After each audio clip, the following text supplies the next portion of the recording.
Okay,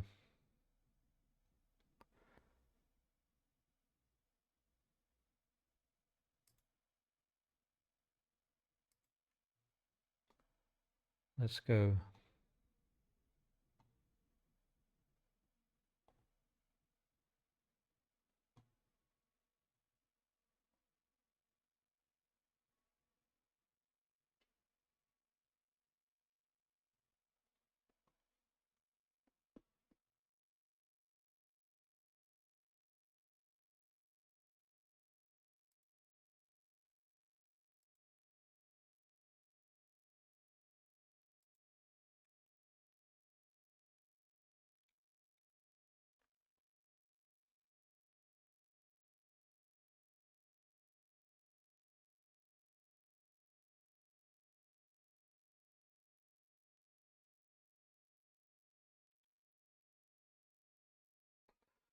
Don't remember what I was doing.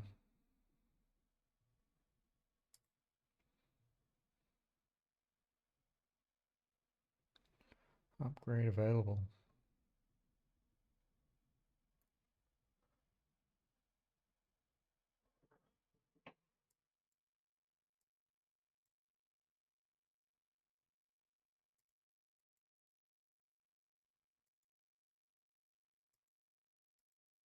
So you need two to do that.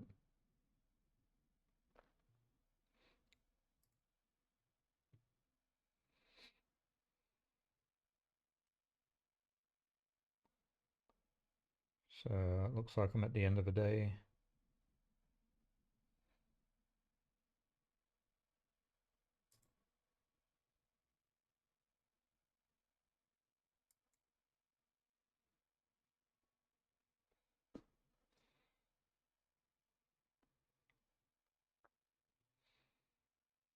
Can't remember what I'm doing at all. Without regular doses of stabilizer, sleeper bodies actively decay. A corporate insurance policy to disincentivize escapees like you.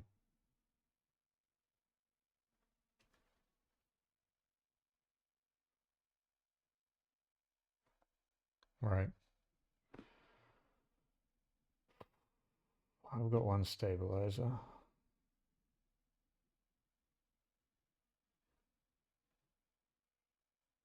Being hunted by someone. Someone is tracking you, following your trail. It won't be long before they arrive.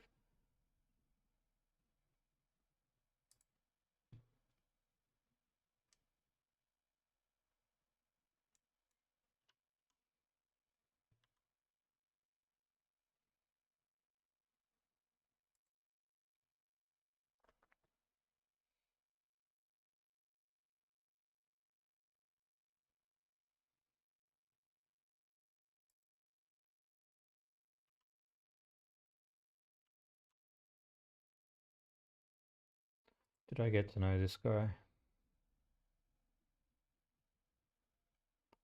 Eat some food.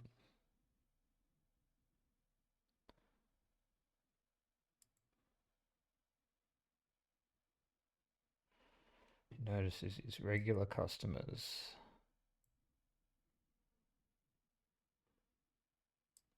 Is that not how it works? Yes.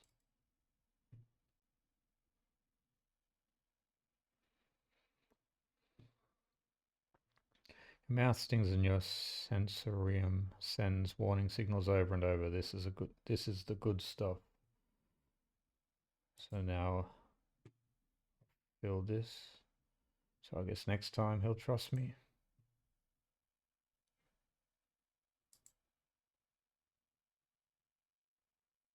I need 60 for that.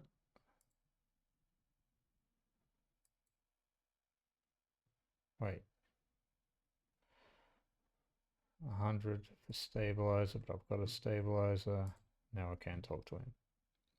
Sleeper, Amphis calls out to you, a booming voice that echoes through the corridor. Tell me a story. He throws a handful of chopped mushrooms into his wok, the fire leaping up to meet the oil. I see you cycle in, cycle out, but we never speak. Tell me a story. Why? He shrugs. I like stories. He pauses to drizzle something from a plastic bottle into the wok. I like people, he reasons. I like stories. You pause. The spice is rich in your nostrils and think about the kind of story you'd like to tell Emphas. You look at Emphas, the listener, and imagine he has heard it all before. Perhaps he would enjoy a strange story, something with some spice. Tell him about your dreams. All the sleepers, you tell Emphas, had dreams. Some were simple memories left over from the emulation process that had become tangled up in their minds and would come out when they slept. It wasn't rare to hear a sleeper in the dorm scream or cry out in the night. But your dreams, those grey skeletal after images of systems and structures, of threads and patterns, weren't like the others. They weren't memories or nightmares, they were reflections of reality, distorted, yes, but somehow true. You learned you learned back then to keep quiet about them, to let them flow through your mind like water. That was until now, until you arrived in this place. Now your dreams colonize your waking life. They slip behind your eyelids with every blink, and now you understand that they aren't dreams at all, but some process of interfacing, of speaking, of living in another world that flows through this one like smoke through air. You tell him that you do not know if there is a reason for your dreams. Perhaps you reason it is just some side effect or particular quality of the frame you inhabit. But whatever it is a gift, and you hope to make use of it. Amphis finishes cooking and squints a little at you. Sleeper, he smiles. You are quite the storyteller. He eyes you, and you realize that he is trying to gauge how honest you have been in your story. Amphis passes you the meal he has cooked, and you take it gratefully. As you eat, he talks, a natural exchange. Thank you, Sleeper. He looks around at the emptying market. But my time is done for today, and I do not want to keep you longer, so I will make a proposal. He gestures to the plastic boxes of ingredients stacked behind his stall. These are good enough for most, but someone told me a story that made me think a couple of cycles ago. They said that across the gap in the greenway, fresh mushrooms grow. Have you heard this? No. Neither had I, but I trust the one who told me. Amphis begins packing up his things. Can you bring me some? I cannot cross the gap, and I worry about leaving my things behind. He smiles. I am sure a storyteller like you could handle the trip. I will prepare them for you, and if you wish to tell it, be the audience for another story. Agreed. Good, booms Amphis. Then I will wait for you to bring them. Amphis slides his wok away and straightens up. I'll prepare a recipe then, Sleeper. Good luck with your foraging. You turn away and walk back into the main market, the rich taste of Memphis food still lingering in your mouth. Stories for food, you think, a trade that seems more than fair.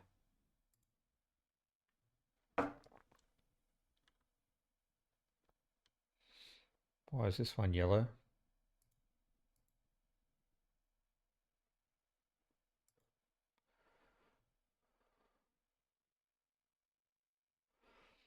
Buy some scrap. Most of what comes in from Starwood Bolt is corroded trash, but sometimes something valuable can be found among the salvage.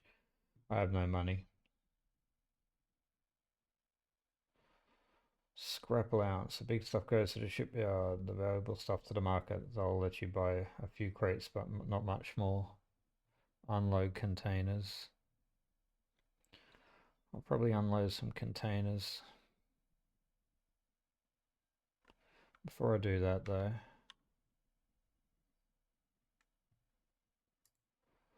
let's go, how do you change that view again? Let's have a look at this.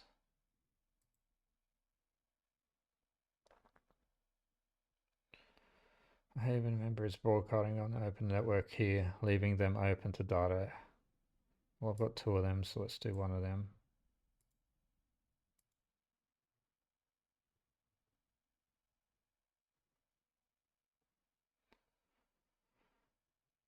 Havana, Havenage data, a cache of raw data from Havenage hardware. Okay, cool.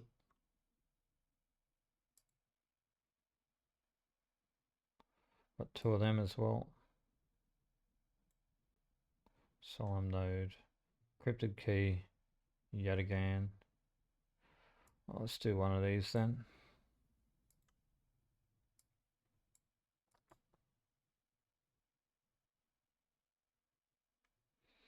This node is leaking corrupted contractor lists from the early days of the system. Palladium Rush. Well, now I've got a bunch of stuff.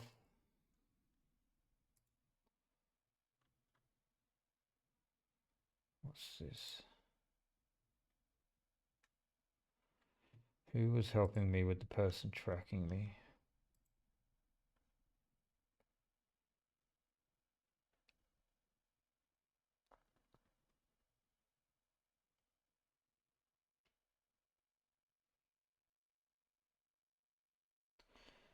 If you get the shipbuilder to notice them, you might be in. A newcomer. You can only gain favor by grabbing a load of material and asking the near shard hand where to take them. Plus shard minus energy, plus shard minus condition.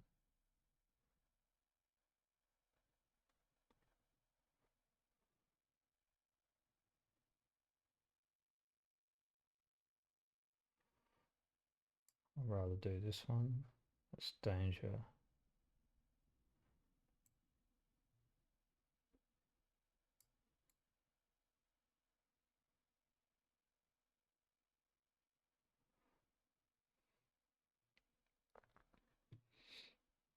A little bit more.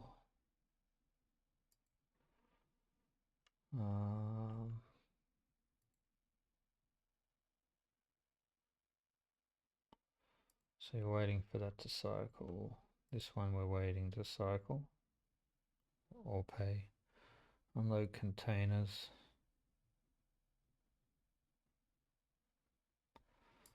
Either way we get a bit of money. Let's do it. Nice.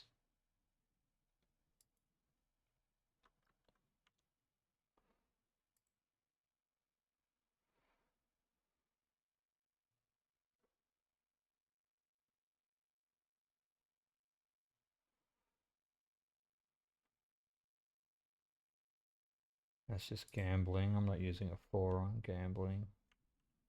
Can't do anything there. Let's go help this dude with his thing then.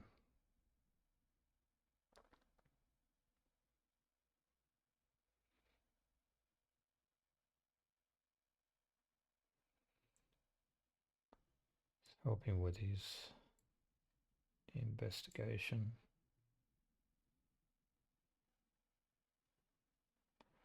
Only got one.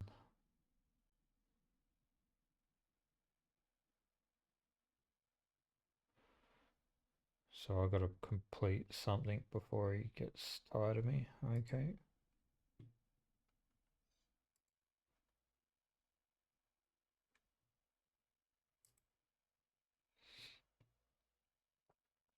Ping will pay you well for any cell line data, and you dredge up from the eyes old system. What he does with it, anyone's guess.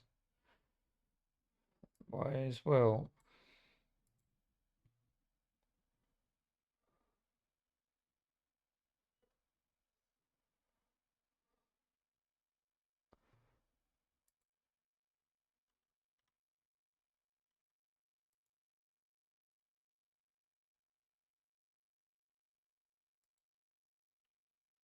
Where else can I use data anywhere? Nope.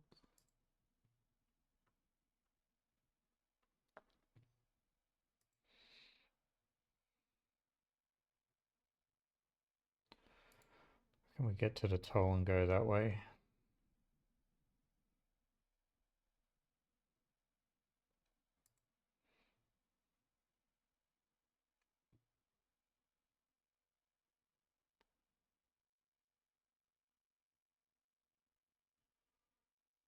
Where's the apartment?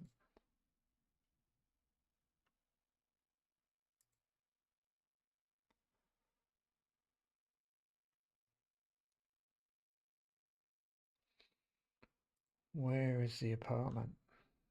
Probably further down. That's just to buy a stabilizer. This is to gamble or sell things.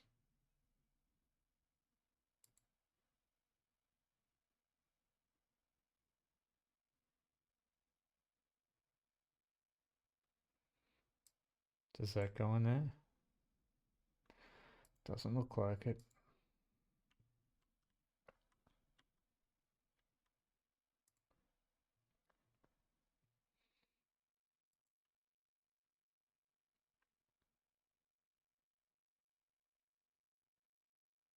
I'm on the wrong game. Can we change this?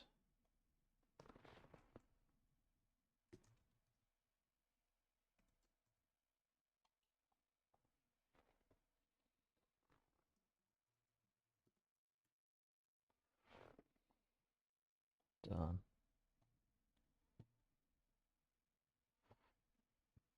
Probably best to be on the correct thing. Still stable, bit hungry. Let's go. So I've got a bunch of these. Let's have a look at this first.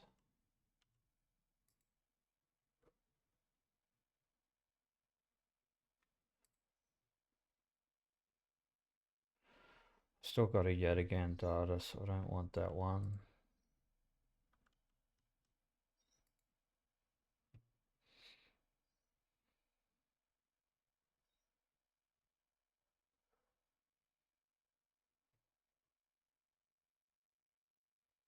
What does this mine?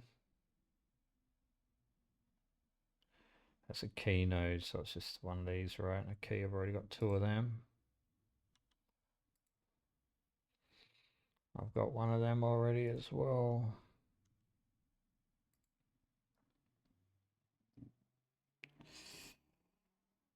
Don't have that, so I can't do that.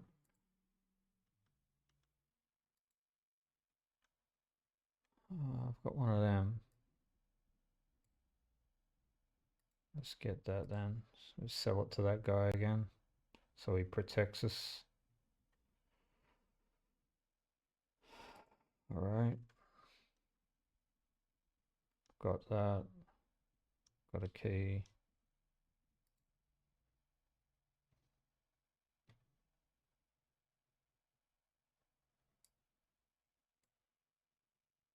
Don't have that.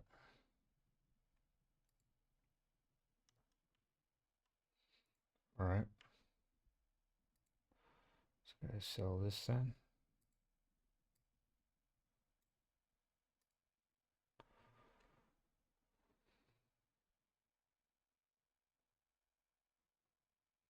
One more and we'll move that story up. Halfway to someone tracing me.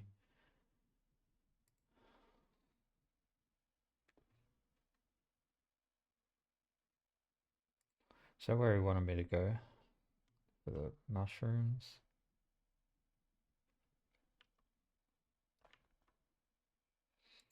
How much is it to go to the lower end? 60. So I need one more job to do that. Could gamble. Prefer not though.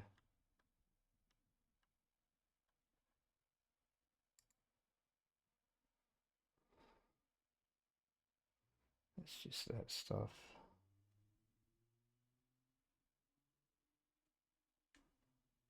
It's a guarantee.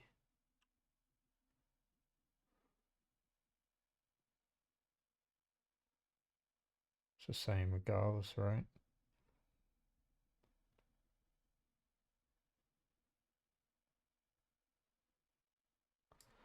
We'll use one of them because I want to get to the shipyard job.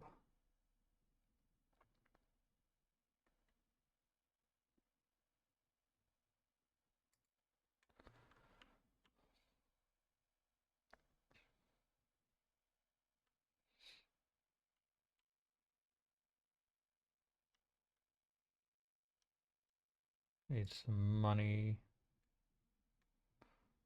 So yard plus 16. That's a good deal. We'll keep that for what's on the other side of the gate and take the risk.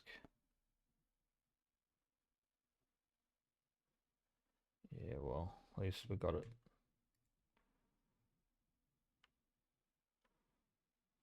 Now we're gonna go to the lower end, see what's down there. Never been there.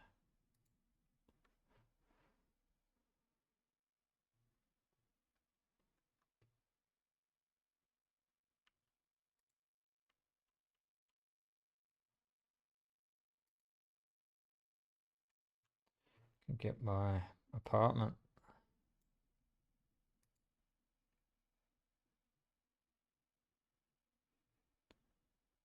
Apartment unlocked.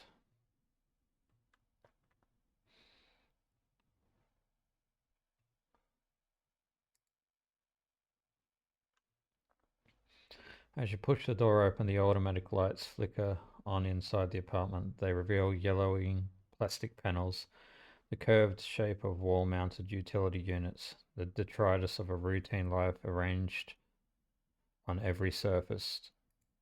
You step inside, click the door shut behind. The amber light of the aging fixtures glaze everything with pale orange.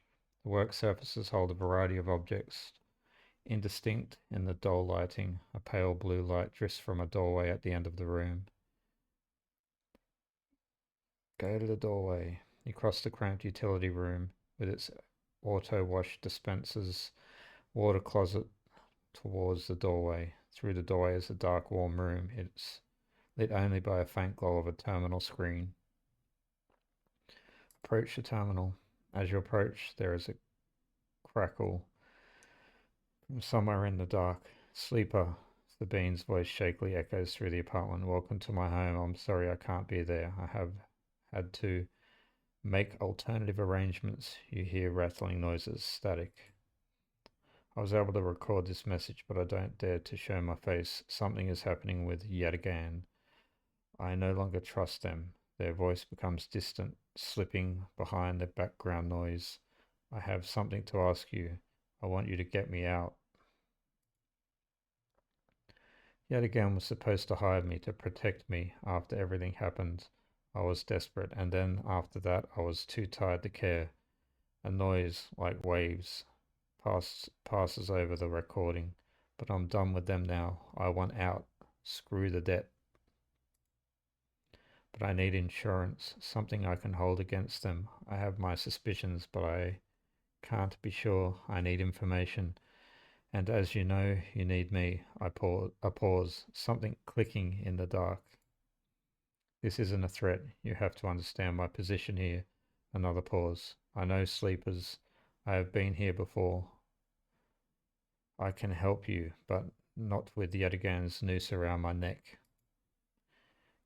Get me data, get me information, get me something that I can use against Yadigan. Then I can get out and you can get out. You can get what you need, please.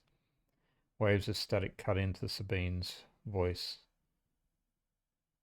Bring it here to my terminal. I'll get it to you. I'll get to it when I can.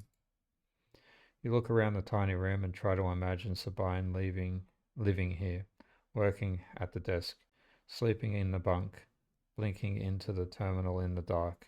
The recording cuts to static, filling the room with its white hiss. Then silence. Access the terminal, because I think I have data already on Yadigan.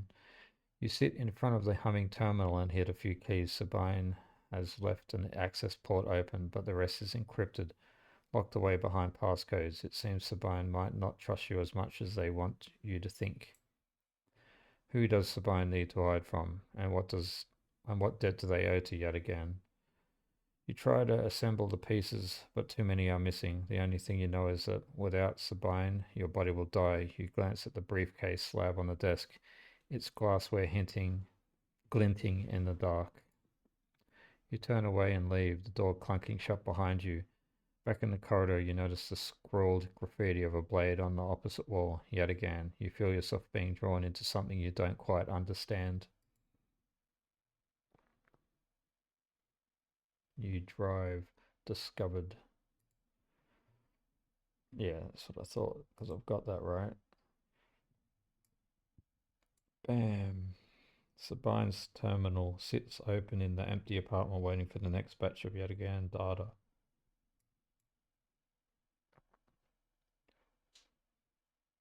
One third the way there. Leave. What's this?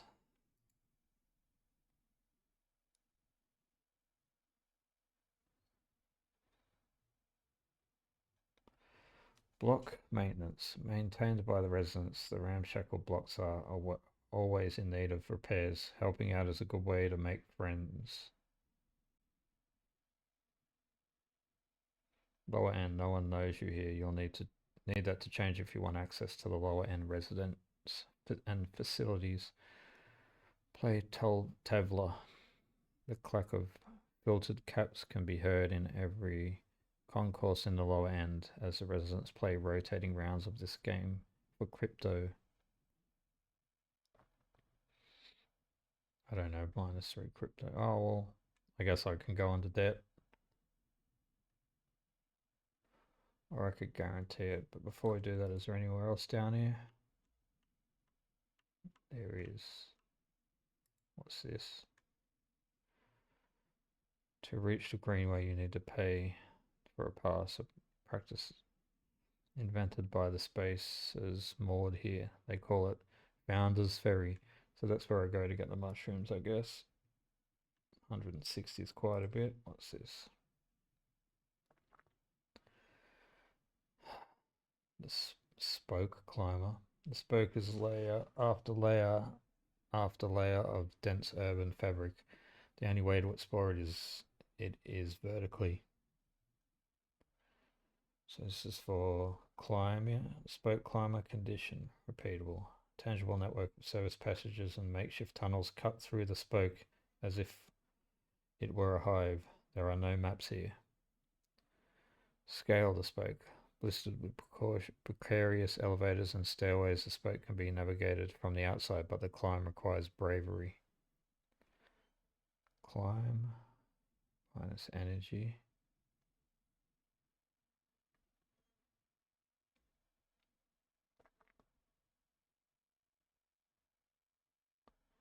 Let's go this then.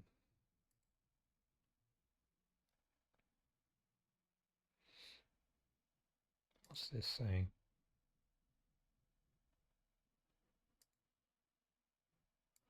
Oh, these are the things I'm doing.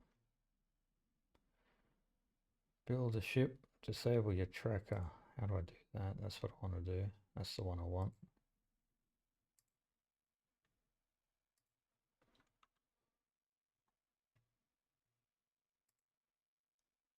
Disable the tracker.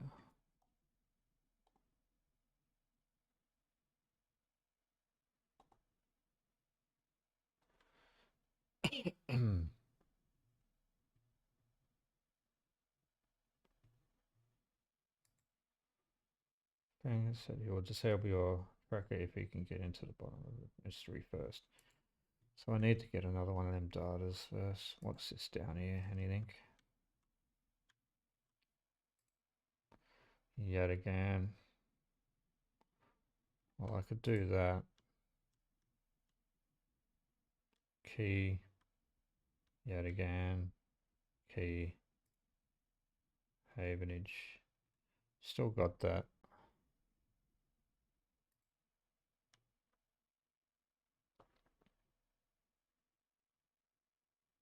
I need this really. Damn it. I don't need that. Should we just do this? Why not?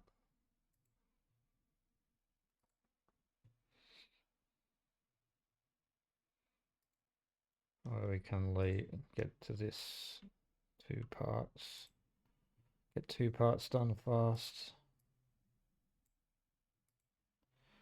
Only one left. Alright, well that's about everything.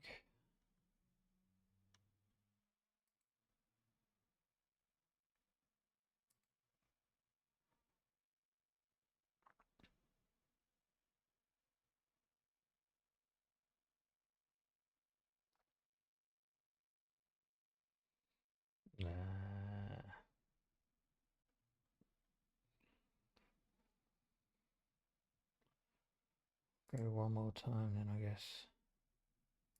Need to get rid of my tracker. No, need the S.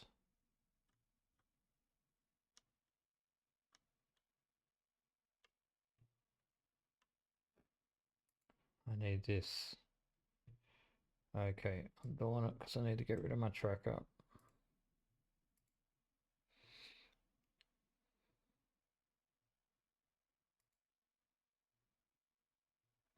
A glimmer in the dark catches your eye as the orb of the hunter's head appears in the distance.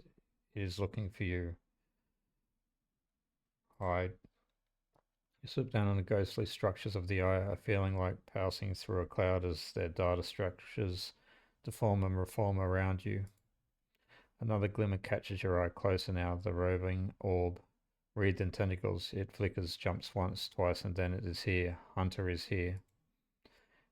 Entity, submit to my inquiry. Hunter reaches for you. In the unpleasantly familiar way, its waving threads create a cage. Struggle. You push against the threads. They close in, becoming frenzied as you push them aside. You are caught by whipping tendrils and feel them pulling you away from the anchor of your body. You push through, clearing the threads. Entity, hold for processing. Comes the scream from behind, but you are already gliding away back to your anchor, your body. You awake, dizzy, distorted, but safe. Alright, let's get rid of, let's do this so we can be free of our thing.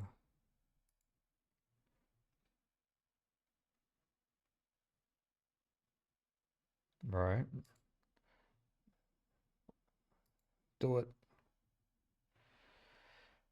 As you enter the bay, Feng is nowhere to be seen. The bank of servers and machines blink out of the dark in staccato rhythms. Unseeing eyes of the station's digital ghosts. Shitheads. Feng's voice echoes from behind the stack, followed by the hammering of a fist on the metal casing. These snaky shitheads. Who's snaky? Stay silent. Sleeper, that you're am I in trouble? Feng's grinning head pops up out from behind the stack. Just the emulated consciousness I have been eager to see. Come back here. You pick your way between the thrumming stacks, trying not to trip on the loose bundles of cables that blanket the dark floor. Fang is sat in front of a set of monitors mounted to a stack. Tell me, sleeper, what do you see here? Fang waves at a monitor to his side, glowing with pale lists of information. You leaning closer, looking for the links in the data. The tables seem to be filled with personal information, names, genders, dates, ID numbers, or the markers of institutional records. Names. Okay, yes, but what kind of names? Solheim? Bingo, he taps at the terminal. I pull these from the old data you brought in. All employees of the Eye's original owners, and he leans past you and scrolls the list down. This one. This is a snaky shithead.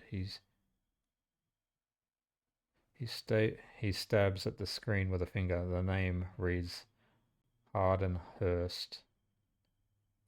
Who's Harden? That, says Fang, giving you a sideways look, is the thing. He drags a stool out beside him and monitors and motions for you to sit. There just so happens to be a Harden Hurst in Havenage. He waits for your reaction. Are you sure? Well, that's where you might be able to help me. Fang leans back in his chair, just think about it. Decades ago, Harden worked on this station as a Fang leans across to look at the monitor. Senior Strategic Operations Executive. Fang raises an eyebrow at you. Al Harden was keeping the money coming in for Solheim.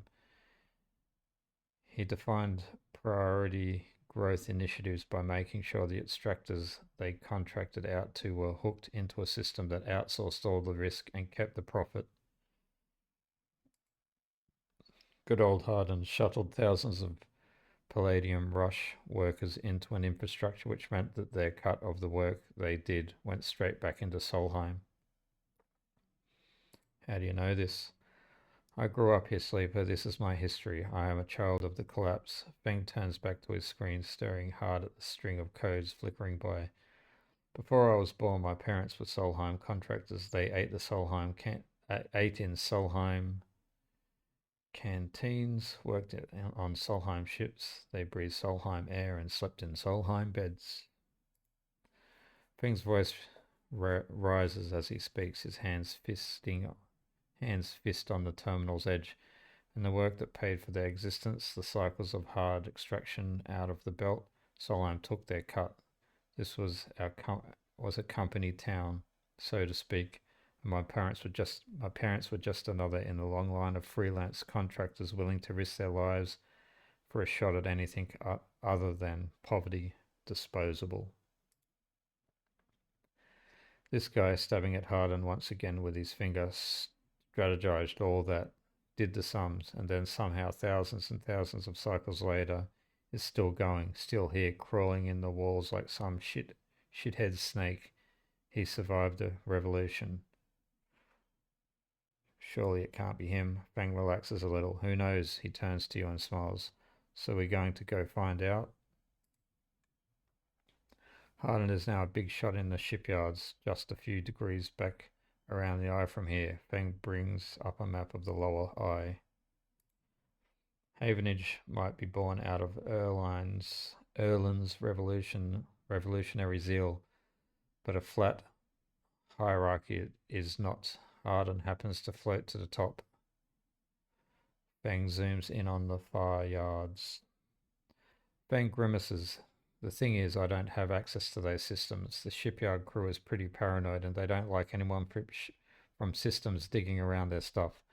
Plus, we need more than just the name of a Solheim executive. We need proof. Fang holds up a thumbnail-sized drive. That's where this little creation of mine comes in. I call it a ripper worm. He turns the drive between his fingers. It'll rip through any digital storage and spin out a silken thread of filtered data. This one is set on the scent of Harden Hurst. He hands it over. Getting into the compound might be tricky. Fang puts a hand on your shoulder, but you, however, have a particular knack for remote access. Fang grins. If you can extract yourself a Havenage cipher from a Havenage agent, they sometimes carry them among their data caches. You can crack open the compound's network and slot the worm in through any open port. You never even have to go near the shipyards. So what do you say? What's in it for me? Rooting out a corrupt snake is not enough. Find the information. I'll start working on that tracker of yours. Fang scratches at his chin. Anything the worm gets, it'll send it back here to me. There's something wrong here, and I aim to get to the rotten core of it. Well, I need my tracker out. That's why I did the first part. Get on with it. You leave Feng digging through the data among the wires and machines of the old station. As you walk out, you try to imagine the eye as it once was. A vast machine running smooth and strong, directed by people like Harden. A vast Solheim-built machine into which thousands poured from the surrogate system looking for a new life. The hope of a better future, engineered to line someone else's pocket, is an idea you are intimately familiar with. You think of Harden still alive, still part of this place, and wonder if the past is ever truly past. Well, this guy's tracking me.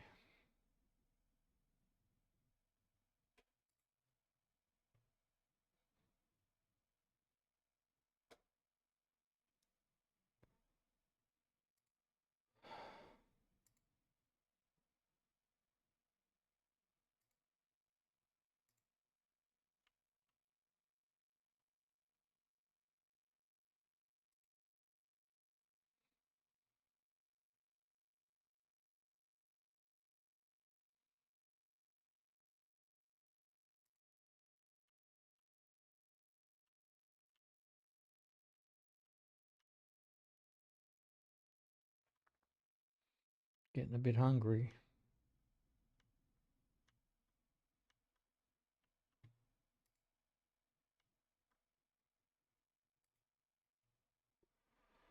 I don't have that. What's this? Ripworm.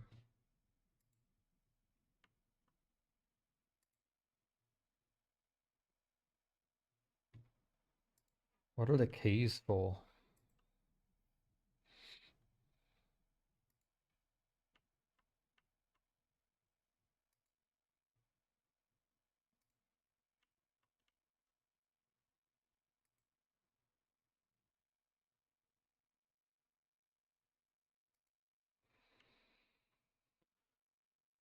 Oh,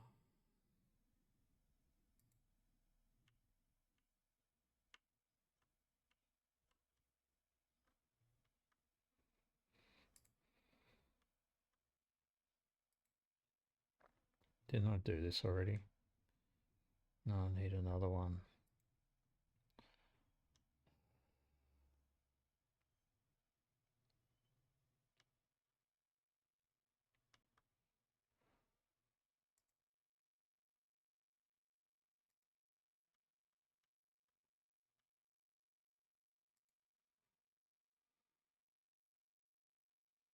Do one more of these and I get this.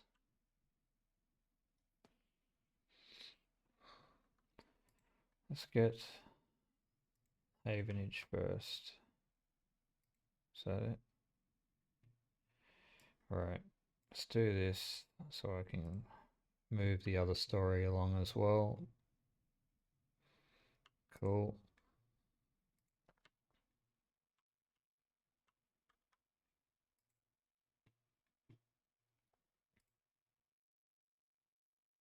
What? Ah, god damn it, it was yet again. Did the wrong one. Like a goddamn fool.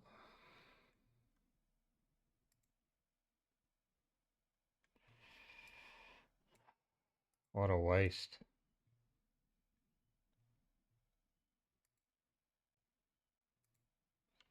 What a waste.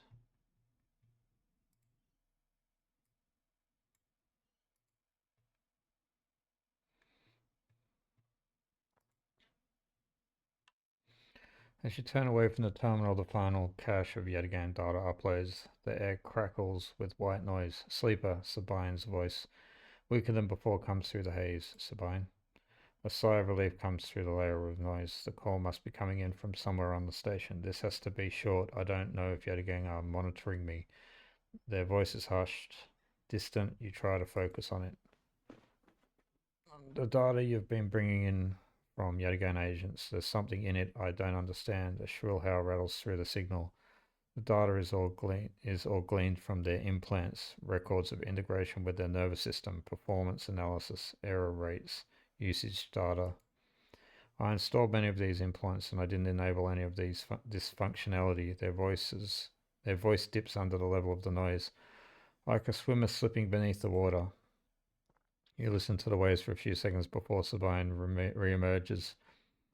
Has to be somehow baked into the wetware's interface.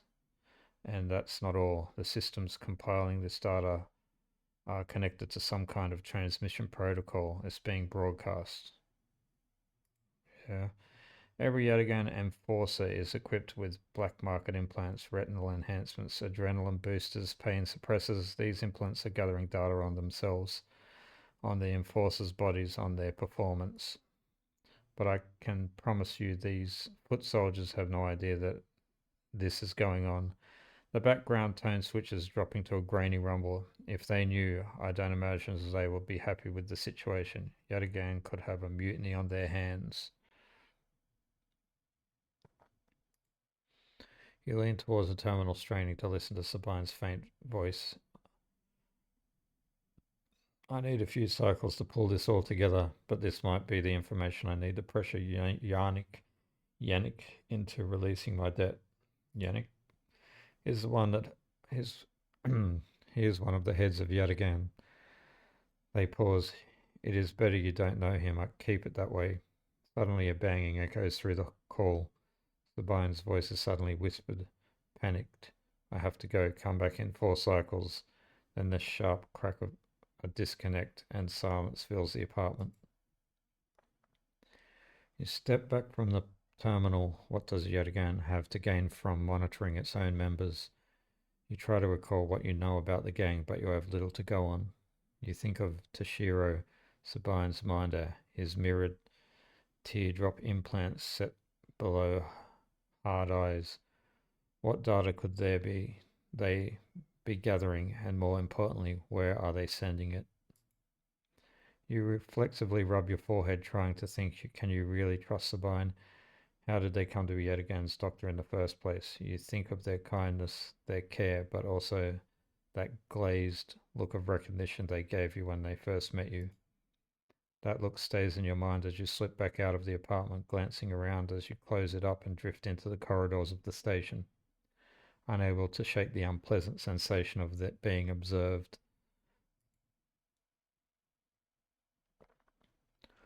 4 cycles. I've got one thing left. Guess I could eat. Let's eat. Can't do that. Gobble, gobble, gobble. There you go. And let's do the shipyard, I think, to finish it. Danger.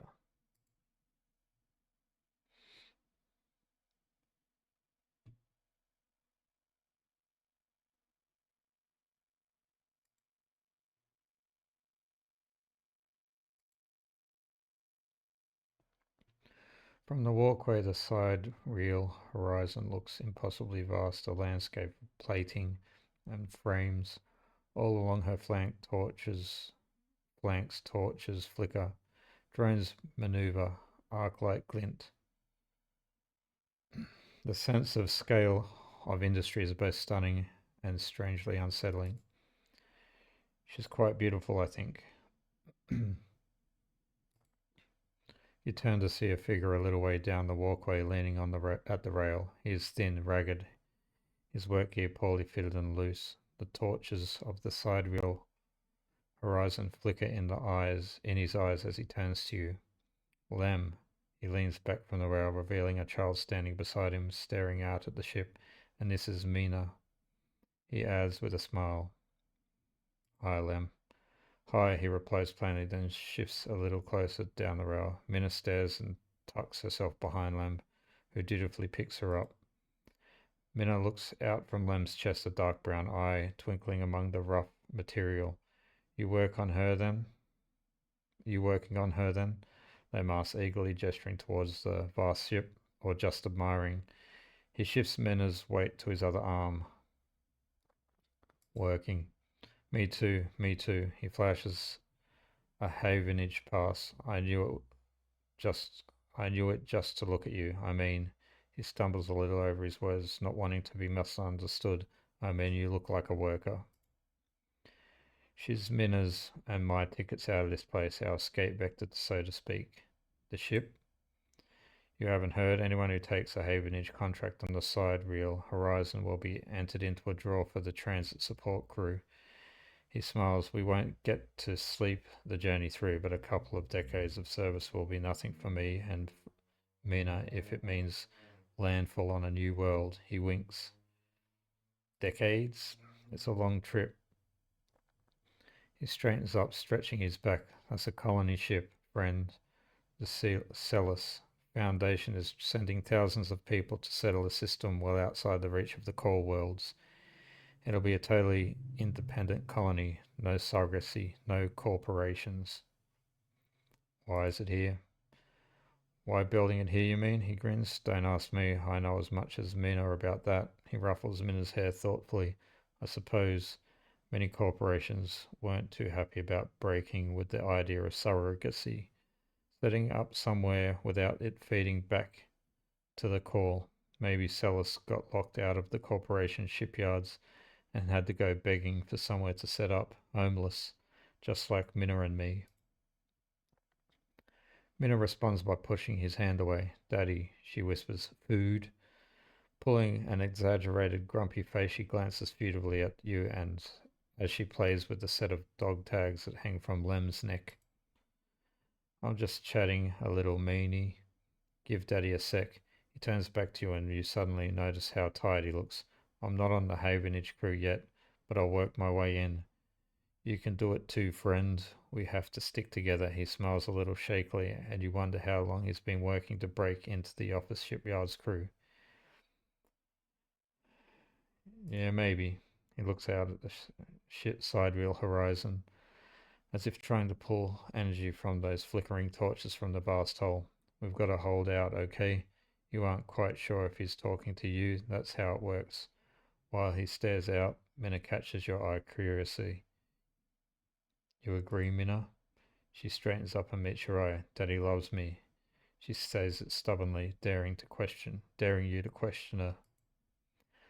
Lem smiles and lifts Minna. That's it. We hold on. He smiles sheepishly at you. We are just a couple of softies, isn't that right, Mina? He sets her down, standing by his side, and she clings to his leg. Gotta feed this one. He pats his back. Maybe you see you on shift. Huh? He turns and then walks down the walkway away from the shipyard. You see them talking, and then a moment later, Minna turns around and stops. See you, robot. She shouts. Her shout echoes down the walkway, and she flashes you a parting smile before running to catch up with Lem. You watch them a little before you turn back to the impossible scale of the sidewheel horizon. A ticket out.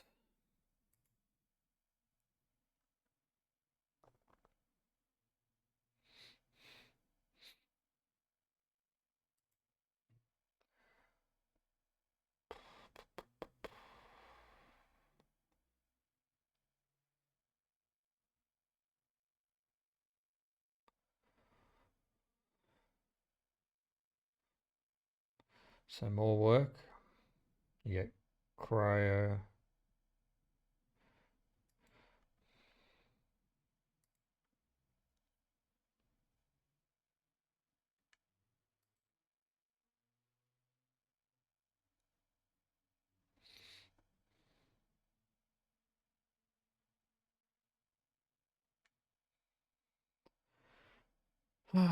Tracking it again.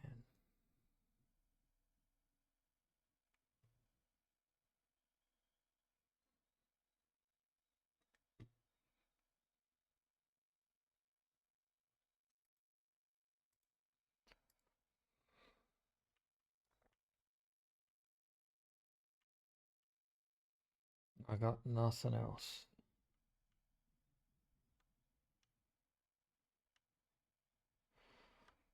This guy's gonna catch me. Look how close it's getting.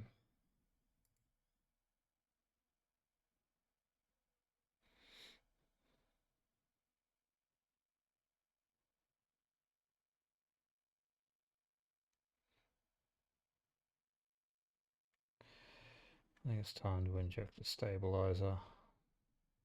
Otherwise, next time.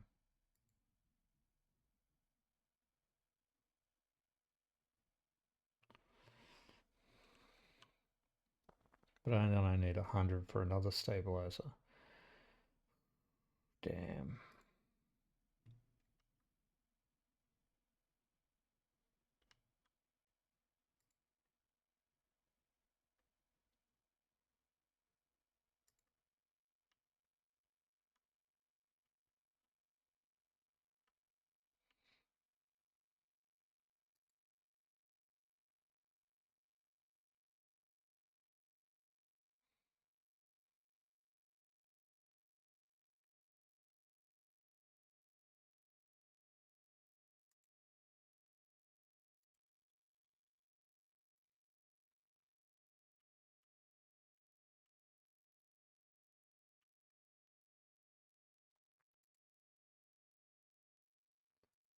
I'll wait for that.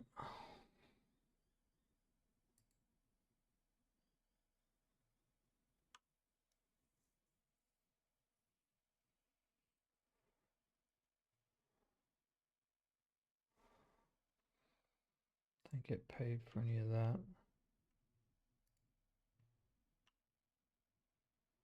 What's the point of climbing the spoke? I need money bad. Anything different here?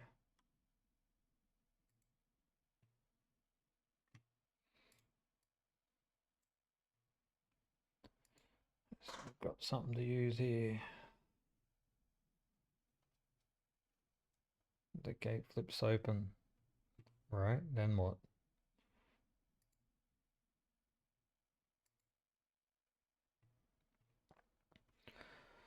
I just slot the ripworm in.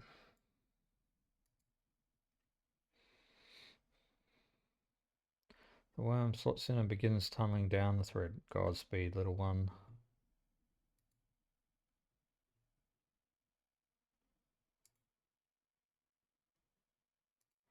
Alright.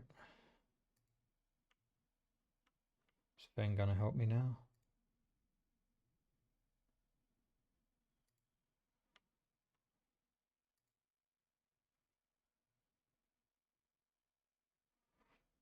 Three. How many do I have on this? Two. I'm not gonna make it. I'm not gonna make it.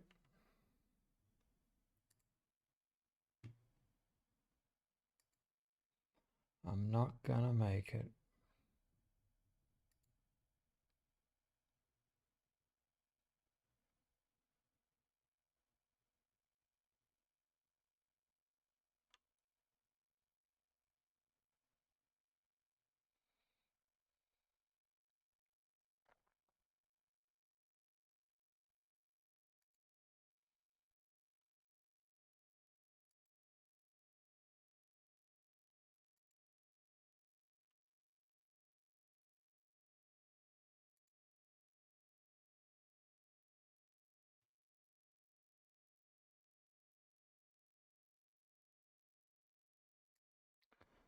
I need money.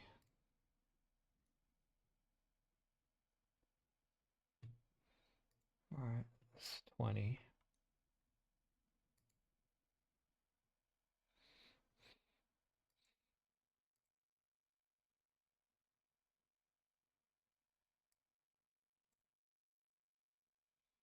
The hell are the keys for? Not seen that anywhere. Da, da, da, da, da.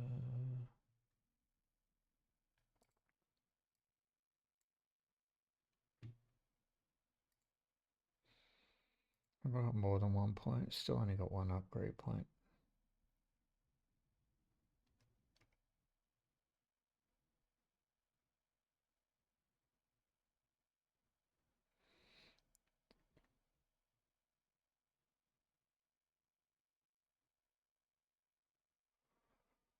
I'm gonna go straight to that one.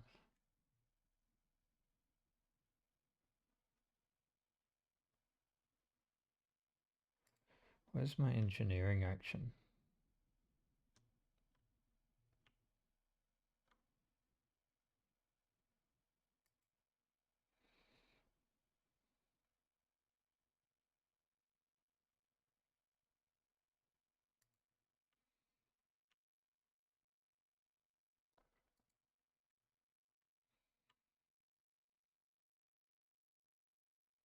I'm gonna climb a bit, I guess.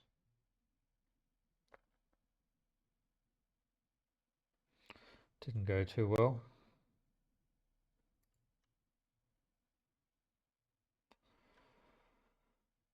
Uh, 60.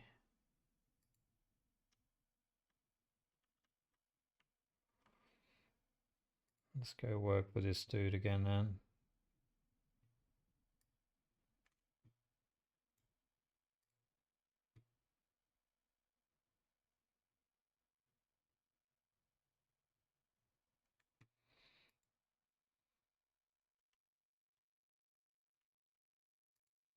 Don't really want to pay for this. 15 to eat again. I'm not eating this time. Let's just go to sleep. I'm about to lose.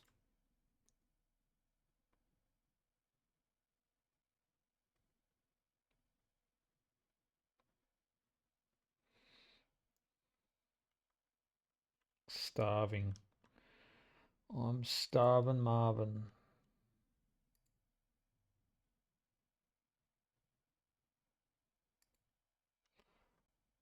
Where is he, this dude? One too late. One too late.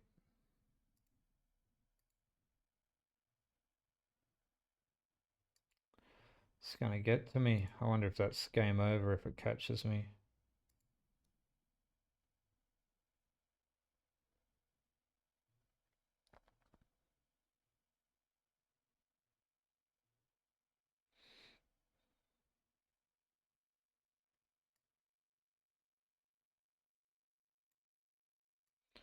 Engineer safe.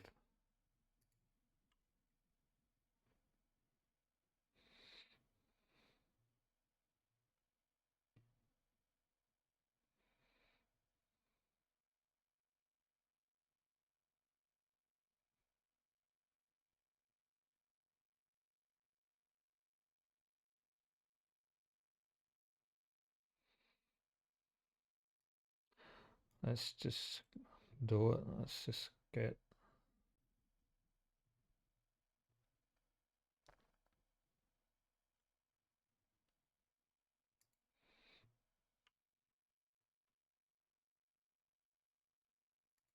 I'm screwed on that one.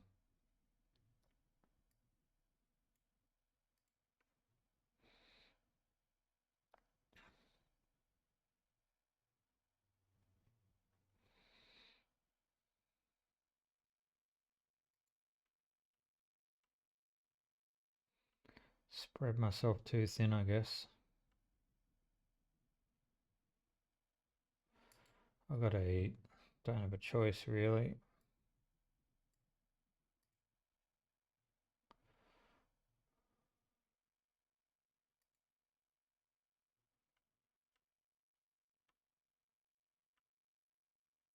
How much is this? 160, 150. What's the point of this? I don't know.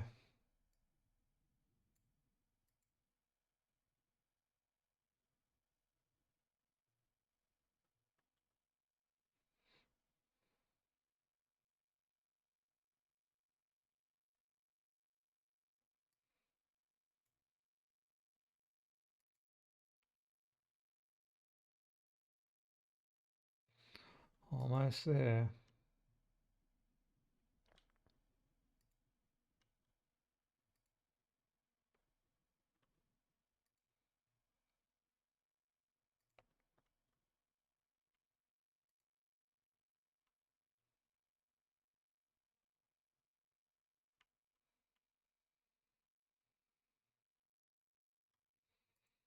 Need keys for something, I assume.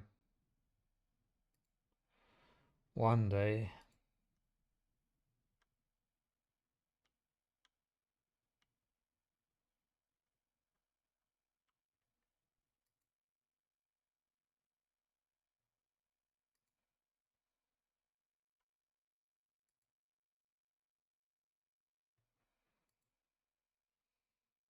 Got neither of them things. This guy's on cooldown. They're about to get me. I'm almost out of time. Let's go. See if I game over.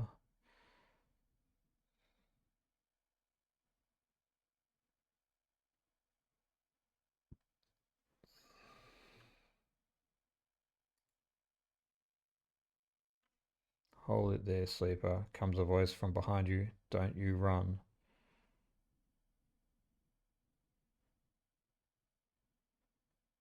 Run. Strike across your back, knocks your face down on the floor. Told you not to run, idiot. Ethan pulls you up. He's wearing a wide smoke and a slick jacket, and you immediately know he is terrible news. You got all the way out here and then stayed put. He laughed. He laughs a cruel laugh. That a sleeper thing? You're my first. You barely hear him. You've noticed the handgun is level at your chest and it's hard to take your eyes off it. Reaches down with his other hand and slips some kind of ring out from a belt loop. without taking his eyes off you. Making it to the eye, though, that's pretty good. This place isn't so bad. Bars, markets, people. I pull most of my contracts out of the asteroid caves or off the god-forsaken moons. He splits the ring into two perfect circles. It's hard to hit civilization when you're so much space to pass through. He reaches over to slide the rings around your wrist. Go easy. Make a break for it. You see a chance the moment his eyes leave you see a chance the moment his eyes leave you to watch the rings. You spin, knock him away, and sprint down the corridor. Then the shot rings out, echoing off the metal so loud it hurts your ears. A bullet hole smokes in the wall beside your head. You freeze and Ethan closes the gap. This is a very boring routine. Trust me, I've seen it all before. He slips the rings over your trembling wrists. Ethan nudges you to start walking to the ship and home. He whistles, going easy. You stumble down the corridor, your hands behind you, your mind racing. Who hired you? Your daddy's at East and Arp. They want you home for dinner. Ethan yawns and continues to nudge you down the corridor. Shame to come all this way out here just to head back to East and Arp right away. That tracker of yours makes this too quick. I was hoping you'd put up a bit more of a chase, a running battle through the bright market maybe, or a holdout in the lower end. There's a few establishments I would have enjoyed checking out while I asked around. You walk on in silence for a little longer, desperately trying to think a way to escape. That Eastern Arp tracker will be the death of you. Hey, I have an idea, Ethan interrupts your thoughts. How about on the way back to the ship? We stop for a drink. I'm buying. He laughs at his own joke. I have a better idea. It's better not be one of those where you do a dramatic pause and then try to jump me because I'm pretty tired of that. Although, muses Ethan, I've got myself thinking, what's the rush here? Here we are in one of the most lawless joints in the surrogate systems, and we are heading for the exit. He pauses, and you trudge on in silence. Okay, here's the idea, starts Ethan. You and me, we make a little agreement. Here are the terms. You turn to face him. You run or leave, or try to abandon the eye, I shoot you.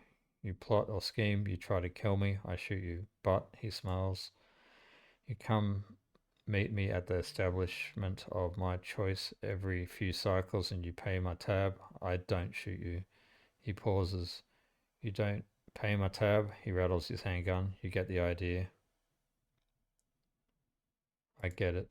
Okay then, that sounds to me like a deal.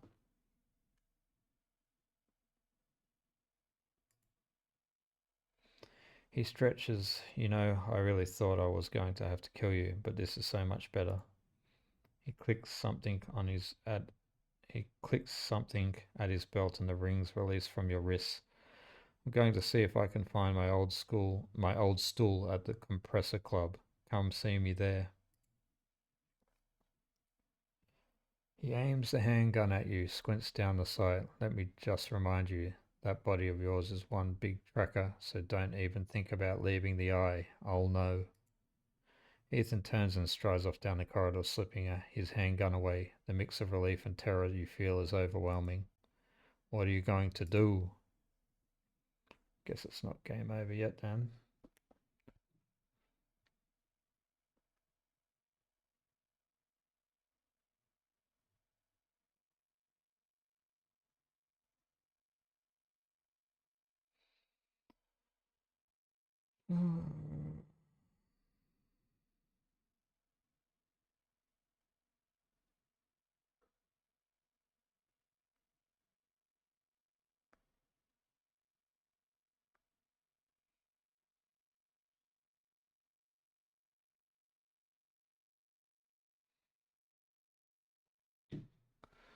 Well, almost. Almost.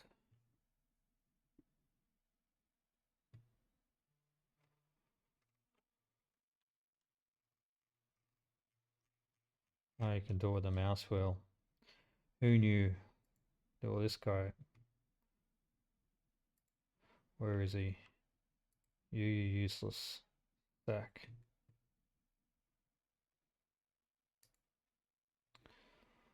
Oh, well. Let's head down here and pay this douchebags tab, I guess.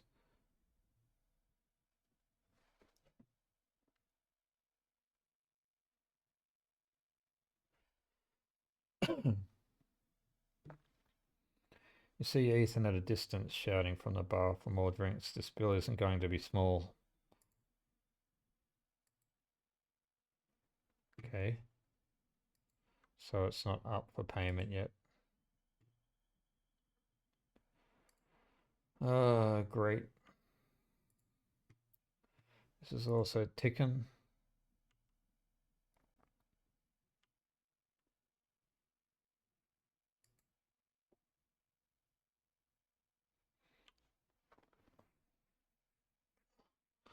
With so many shipments, what's one diverted package? You would have no idea what you are stealing, but that's part of the fun, right? Midline runs automated freight down from the free spoke. They need skilled operators, and you don't have to lift a single crate. What skill do I need? Interface.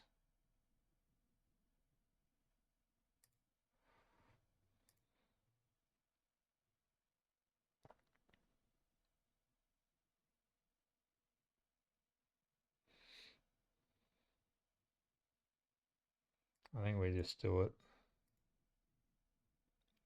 Why not?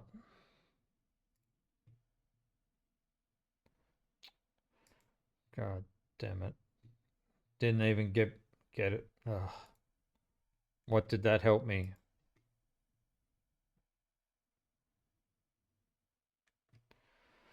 Oh, what a waste.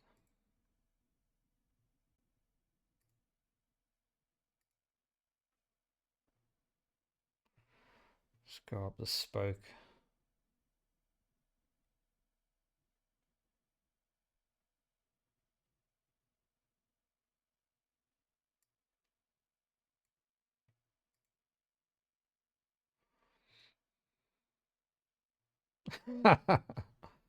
Oh, what a rip. What a rip.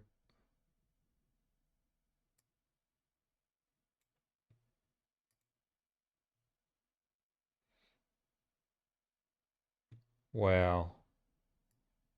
Double down.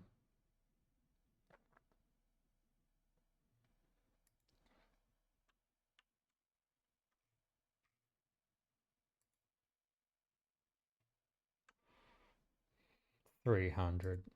Fuck's sake. I gotta go eat. Then work, I guess. Otherwise, I'll be absolutely screwed.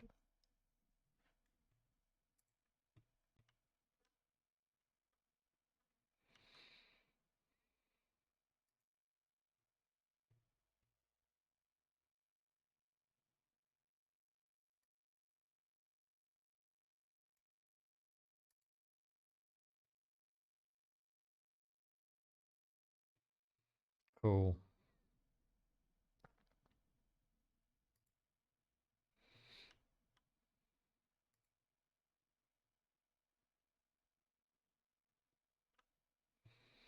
Why did I do that? This is safe. I should have just done that here. Idiot. Stupid.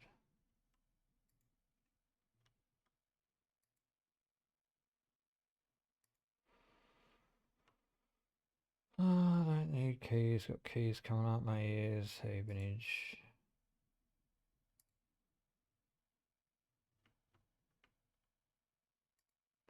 Yet again. Don't have it.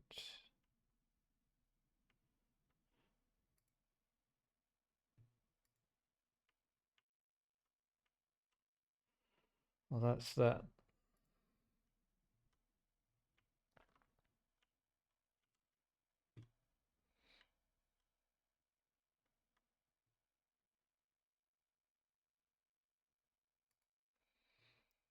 Let's get some more monies then.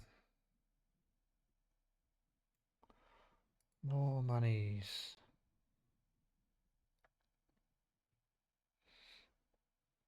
One more and I've got yard clearance. Let's go.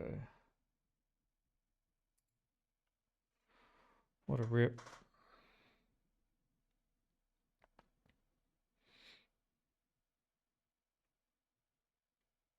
Great.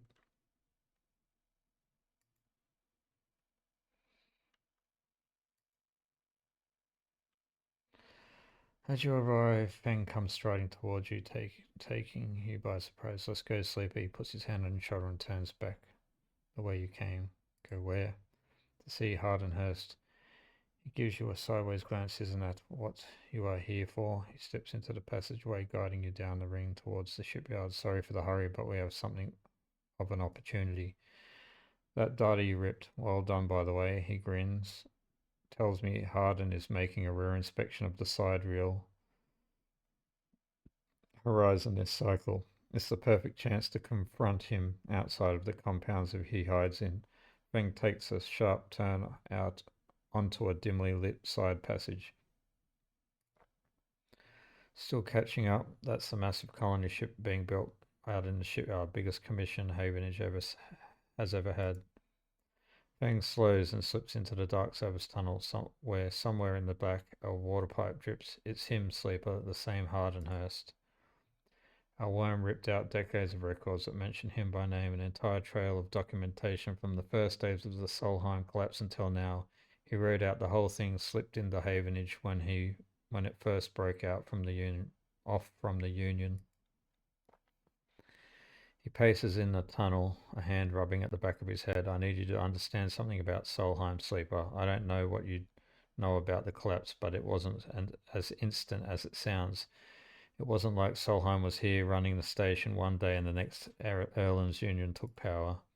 Back then, Solheim knew the place was slipping away from them. As the palladium market collapsed, they tried to keep the contractors here working. The pay got smaller, the cost higher. People like my parents were forced to work non-stop just to keep a berth on the station and water in their tanks. Solheim squeezed every last worker until the accidents were coming in non-stop, and as new waves of contractors came in desperate to work, Solheim welcomed them, taking bribes instead of checking pilot licenses. The whole time Solheim was folding up, dragged into court cases in the central system while the severed limb of a station still desperately tried to take all it could. The riots came after the collision at Dock 2. A young pilot, his MEV overloaded with palladium, miscalculated his trajectory and took out a section of the ring. Hundreds died, thousands panicked. My parents told me people were terrified, and the blame fell squarely on Solheim. People like to tell stories about Erland, how he brought the factions together, spoke to the crowds, turfed out Solheim. Maybe that's true, but my mother, pregnant with me, locked herself in the MEV and welded it to the dock while my father joined the improvised crews trying to seal up the ragged edges of the gap. He never came back. Feng pauses in the dark. They sealed it up though, and by the time they did, Solheim was gone, abandoning every one of us to the black. Apart, Feng finally turns back to you now, his eyes burning. From shits like Harden, shits who held their place, rode it out, slipped into the new structure like nothing had changed, standing shoulder to shoulder with those they had exploited at every step. Feng starts walking again. That's why I can't just let him strut about the shipyard this time. His past catches up with him. How's he still alive? Clearly you don't know much about the executives. That kind of power comes with certain benefits. Feng rejoins the main passageway, which is now wide and glass-roofed. Through the ceiling you can see the ships in mid-construction. See ships in mid-construction, their flanks lit by the flashes of plasma torches. The entrance to the shipyard is ahead. Let's go. Fang grins. Let's go show this shithead some consequences. He strides to the shipyard entrance and pushes through the doors. A web of corridors leads through the complex. Snatches of the construction bays always appearing through windows. Ships are suspended like whale corpses, skeletal imposing. Feng seems to know exactly where he's going, and before long you cross into a huge dry dock locked to one side of the sidereal horizon. A network of platforms and scaffolding clings to the ship's hull, filled with workers and equipment. The sound is stretched out by the vast space that the welding, cutting, and sealing seems to come from everywhere at once. Both you and Feng spot them at the same time, a group walking slowly across a gantry, and at the front, two men, one gesturing towards the ship, and the other stick-thin, cleanly dressed, with a shock of grey hair. Harden. You and Feng say the name in unison, and Feng sets off up the staircase to the gantry, with you following behind. As you come to the same level, the group is passing closer, the foreman gesturing towards to the work being done through the dock, and Harding nodding along. Hurst, Feng shouts across the noise, taking you by surprise. His voice bounces and comes back in a rippling echo. The figure turns. Yes? Harden asked quizzically, raising an eyebrow. He glances between you and Feng, and you see his gaze lingering on your body, unsure of why a sleeper might be in this place. You are a traitor, Harden, a Solheim executive who tried to hide here among its victims. Feng's voice is steady and strong. You stand for everything the Eye was rebuilt. Stand for everything the Eye was rebuilt in the shadow of, against everything Erland stood for. Everything Havenage stands for. You have no place on this station. For a moment, stillness descends on the group, as if everyone was held in place by the rattle of construction. Harden laughs. Well, good to meet you too. He glances around at those around him, some of us smiling, the others nervous. You are from the system branch, aren't you? Are you not? Asks Harden, inspecting Feng's clothing. Feng turns to the foreman. You need to call your security. This man is a corporate agent. The foreman glances between Feng and Harden, his hands drumming at his side. Harden leans towards him and says something inaudible. The foreman nods. Stay silent. Feng holds up a stick of memory. You guessed right. I am systems, and I have records that link you directly to Solon right here. He turns to the foreman again. So once again, I'm asking you to take this man into custody of the shipyard. The foreman remains still.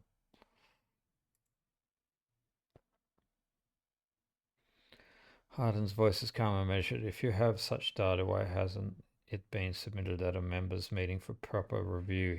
He shakes his head.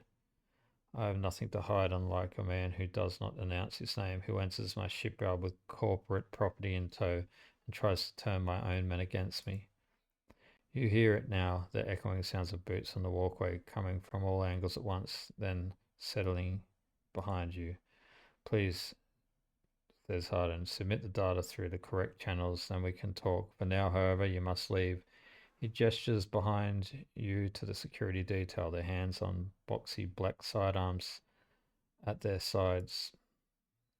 Feng spits. Harden, you shithead, you can't wriggle out of this one. A security officer draws their weapon and levels it. Feng turns and stares him down. Calm, Feng. You look at Feng, he shakes his head and puts a hand on your shoulder. Let's go, says Feng, and he pushes through security, heading back down the walkway. Once security has walked you out of the shipyard and nudged you back into the corridor, Feng picks up the pace you try to keep up as he slips into the shadows of an entrance. Feng is grinning ear to ear. You know, sleeper, sometimes people are exactly how you expect them to be.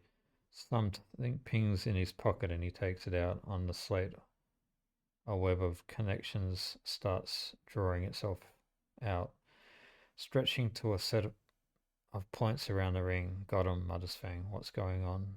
What's that?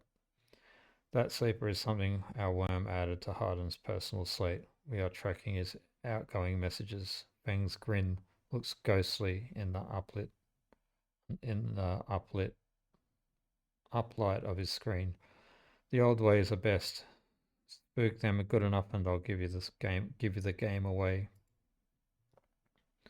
He jabs at the slate and you see that the web is being drawn over a map of the ring, lines bouncing from point to point. All these dots, these are Harden's bodies, the ones he is messaging right now, and we are going to find them all. That was the purpose. Of course, Harden isn't working alone. We need the full set or nothing.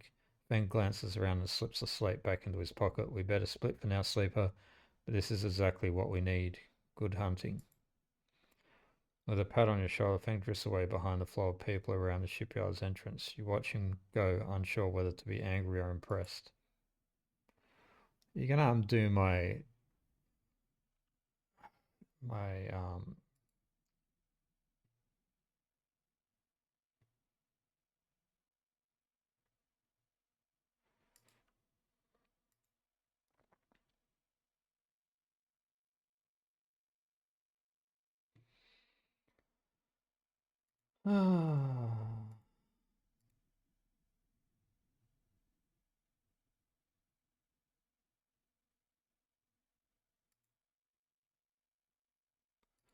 Let's see what Ethan's tags is gonna be. It's gonna be big. It's gonna be big. Let's do this then.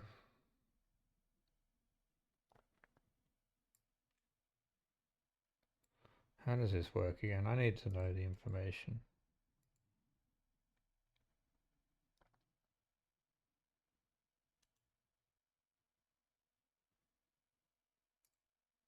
An upgrade available.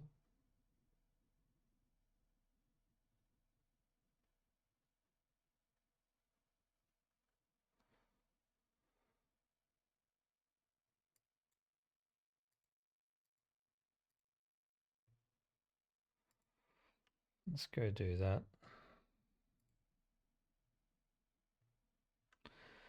4 cycles, Sabine said, and here you are, right on time, with no sign of them. You wait a while in the apartment, the dread descending as the cycle spins onwards. They should be here.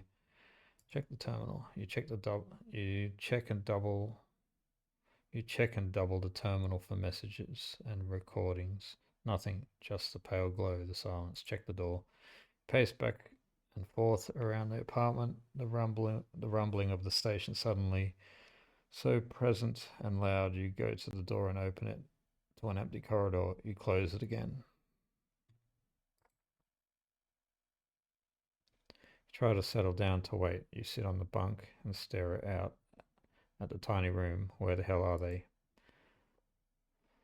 A knock at the door. Stay still. Another knock. Stay still. A flash, small and possibly bright, cuts through the handle of the door. It soundlessly swings open.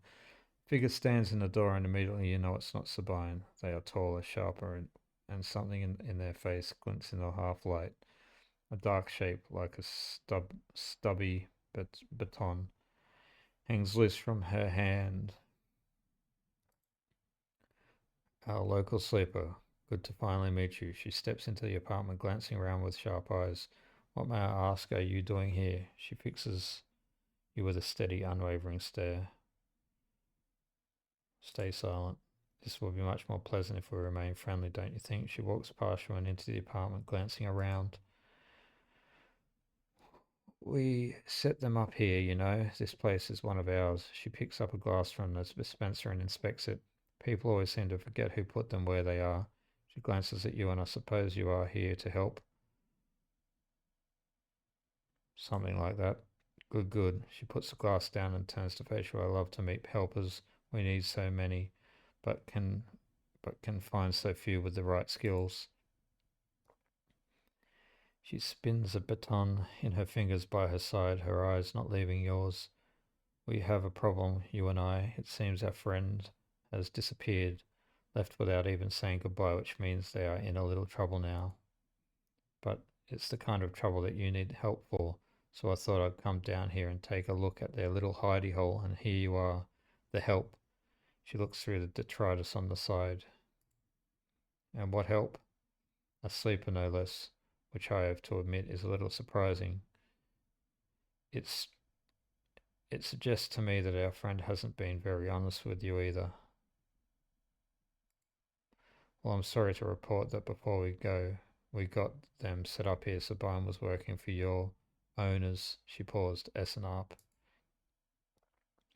You blink hard at your news, unsure how to take it. Rabia looks away, waiting for a response. Stay silent. She crosses into the next room. You follow silently. She sits at the terminal and touches her baton to one of the access ports. Spark, then the terminal screen skips. Encryption folders emptying themselves before your eyes. In the flicker of files, you see SNR lettering, letterhead, and code forms. Reports laden with medical data, marked with the corporate logo like the sigil of some cult. Rabia steps away from the terminal. Look all you want, some of your files may even be there. The volume of documents is overwhelming, but they seem to be mostly reports on early emulation tests, surveys, and sleeper candidates. Reams and reams of usage data. If Sublime was an S&ARP employee, why did they help you? Rabia reaches over there and places a vial of stable aerosol on the desk, breaking your concentration. It shimmers in the screen light. It's vicious clear liquid, crystalline within the glass. Viscous. We will, of course, keep up the supply. We are more than able to dispense important medicines even without the doctor. You hold it between your fingers, and for a tiny moment, you have the urge to cross this object or the power it has over you. I'll ask Toshiro to make those a little cheaper for you. He'll be running the surgery now. Rabia closes up the briefcase lab and holds it at her side. We have to retrieve our assets, of course, but I'm sure you understand. Rabia turns on her way out. There's no reason for us to be enemies, Sleeper. Come see me. I keep an office nearby. We have good work to do. You and I meet there in a few cycles. She slips out silently into the corridor. You look around the apartment and feel the fear drain out of your body to reveal the tiredness beneath. At least I got one of them. Another upgrade. I want to get to this.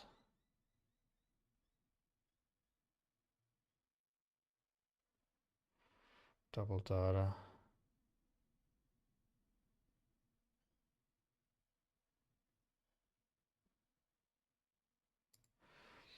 Anyway.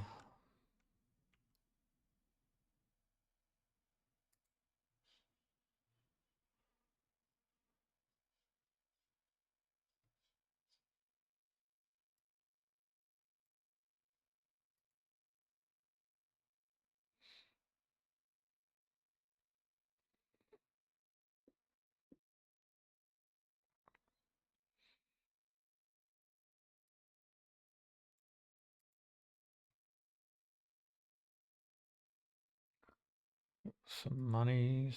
What's this do?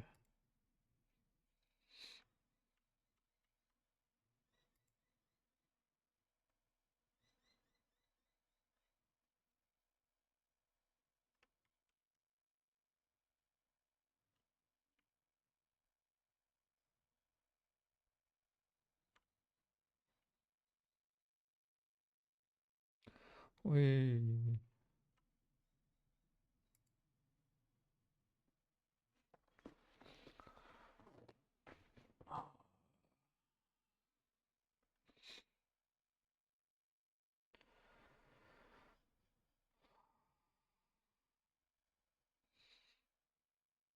Weightless Wanderer.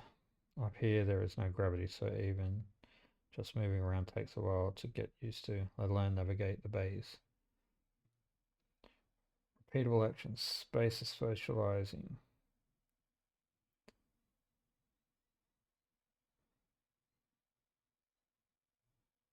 Become a weightless wanderer. Okay.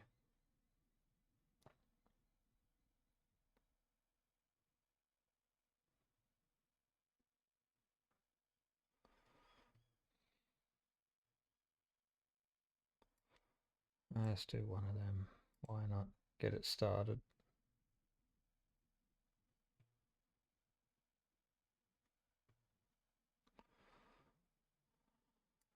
Let's go back down there.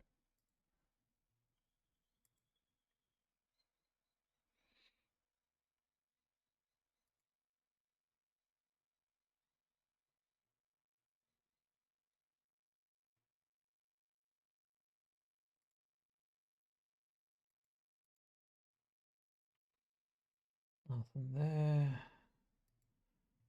This costs a lot.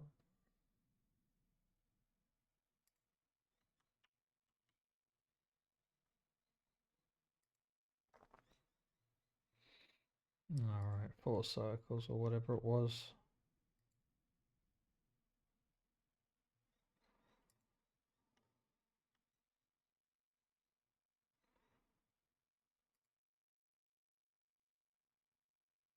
Oh, it's only 80 now. Is that all?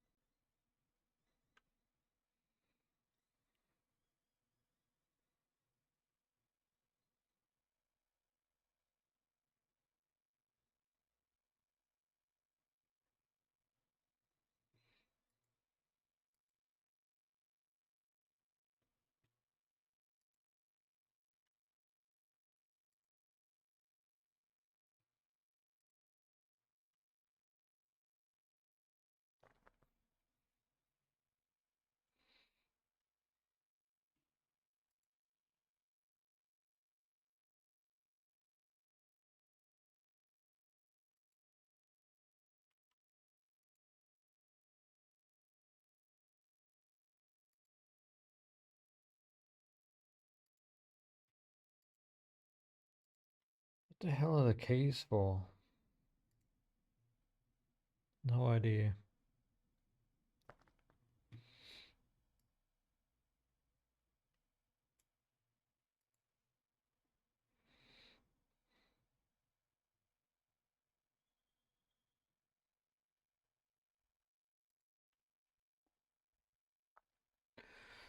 The final piece of the winter light sit in neat piles waiting for the collection shuttle from Havenage.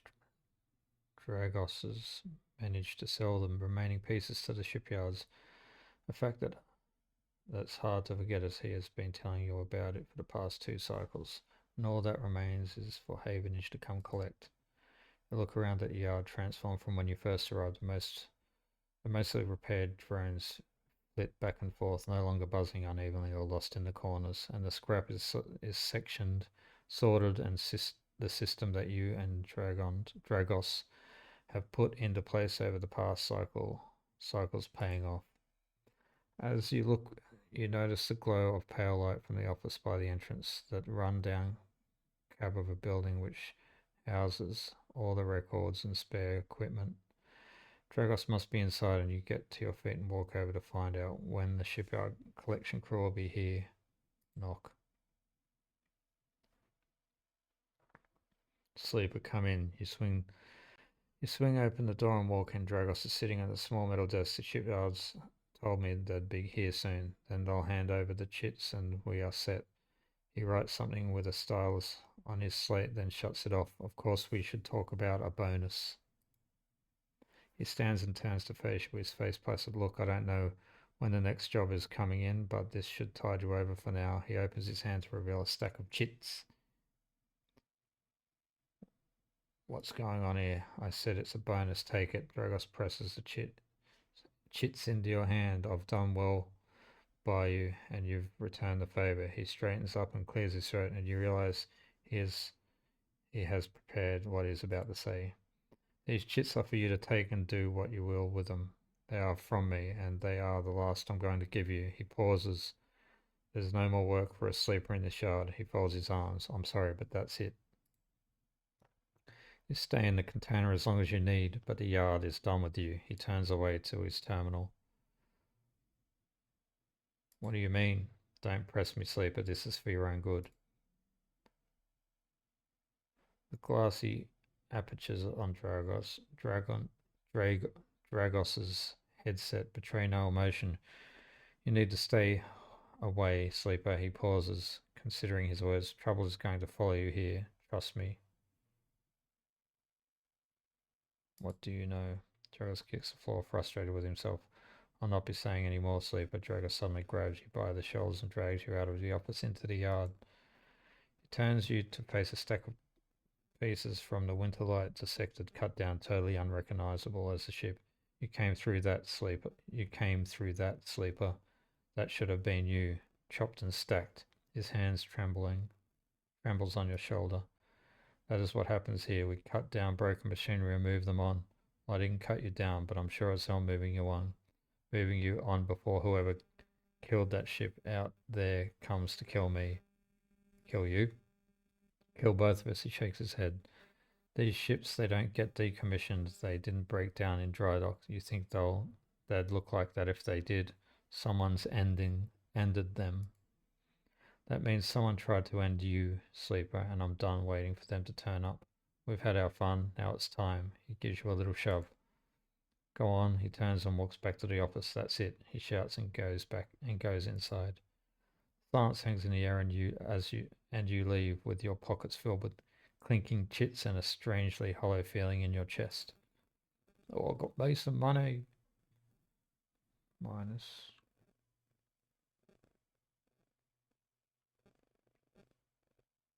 Oh, failed.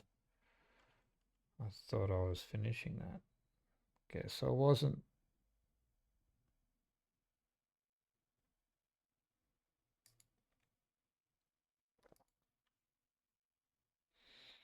I guess I wasn't. One more, then I'm done for the day. Let's take the stabilizer so next time I start full. Okay, let's go pay this. It's not full yet. What's this?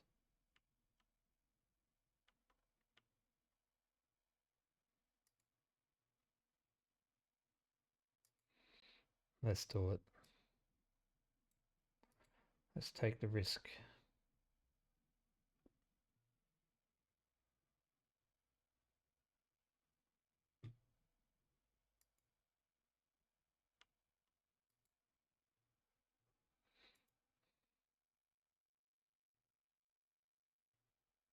As you step outside the passageway, someone barrels into you from behind, sending you stumbling down the corridor.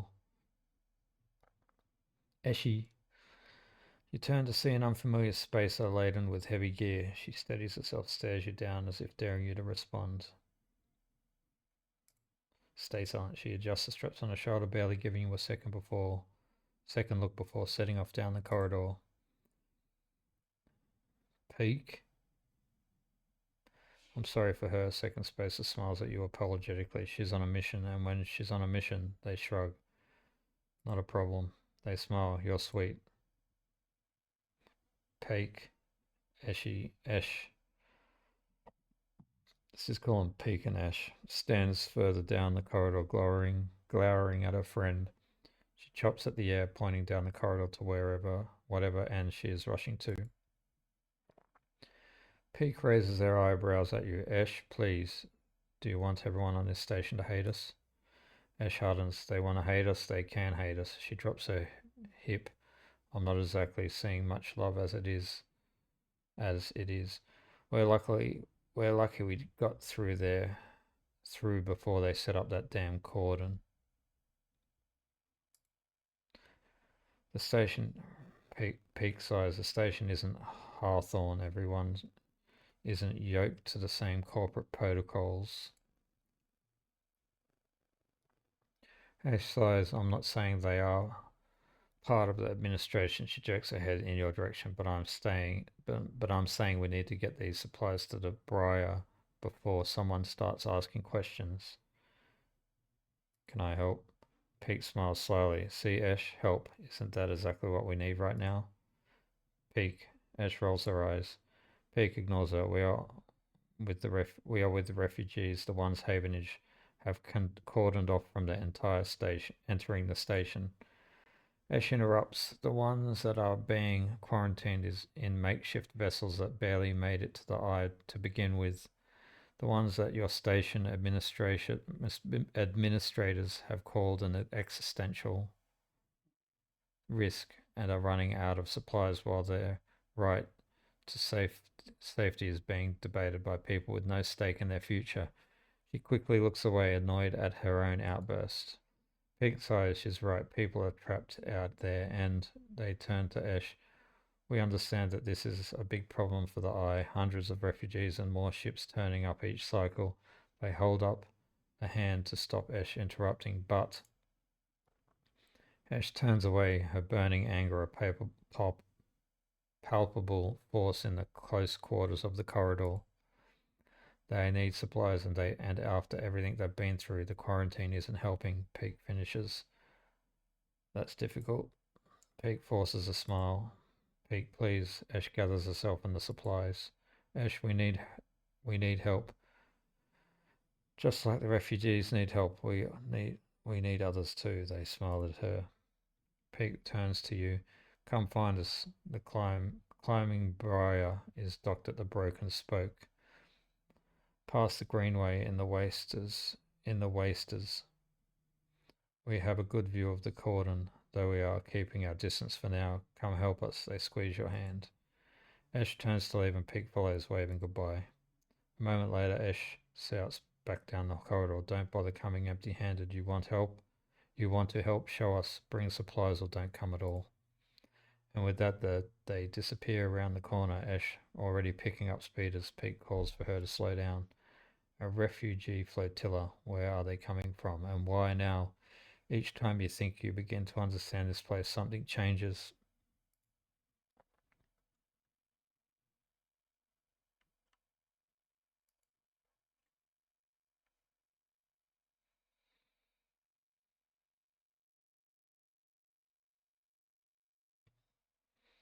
Explore the greenway.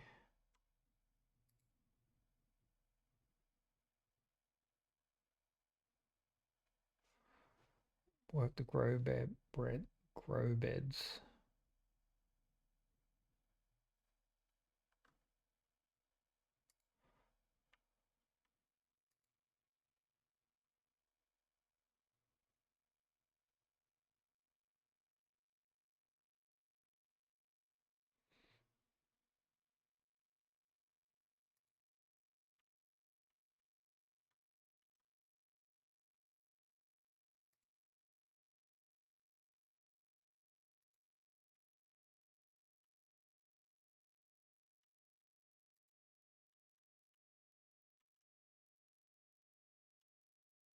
Nothing out here. Oh, there's one.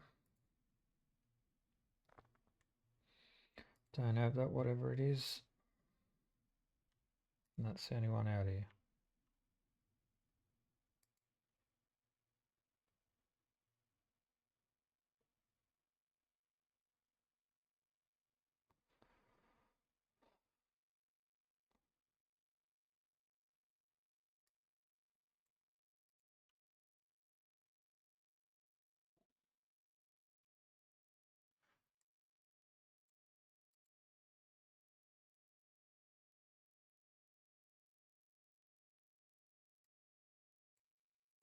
Let's just run ourselves starving. What's this? Oh man, we're so screwed now. We're so screwed. Can I go back and forth all the time now? I can. So it's a once-off thing. Okay. So it's just about unlocking areas. That's what it's about.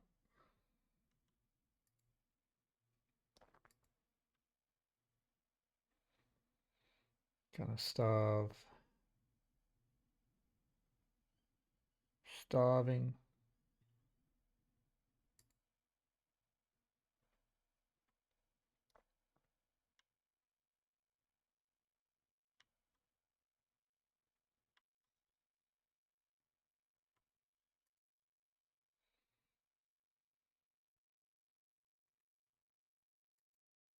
What do you get?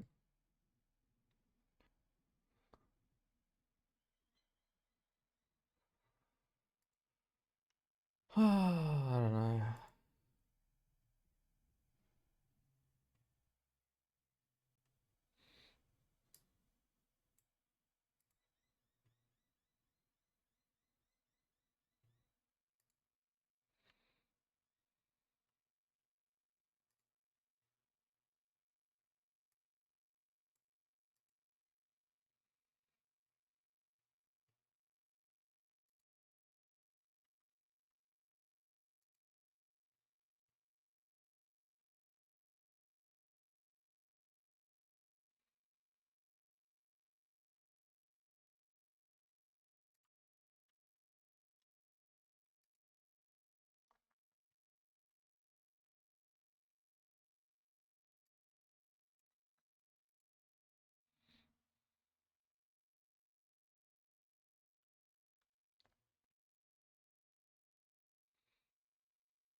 Let's do it. I'm gonna need money anyway. Didn't work.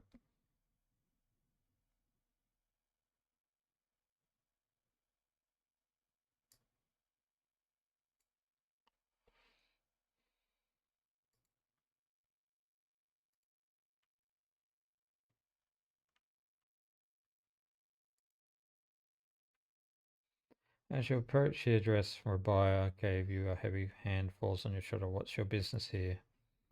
Forza grips your shoulder, giving a hint of the strength her implants give her. As you turn to see, you see the same subsidiary eyes as Rabia and Toshiro glinting like mirrors on her cheeks.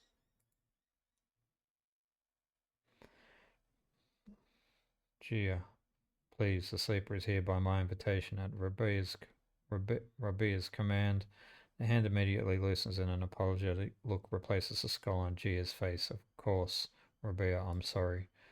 Rabia waves her away. Don't you worry. I appreciate your protective instincts. She smiles at the enforcer. How about you head to the tambour? They have a delivery coming and they'll need some help with the lifting. Gia nods and walks away. So, sleeper, you came. I'm glad. Didn't feel like an offer. I'm sorry for that. She smiles a tight smile. You have to understand.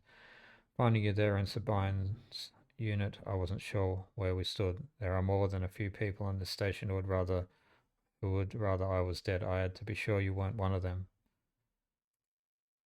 I'm glad. I wish you no harm. I'm glad.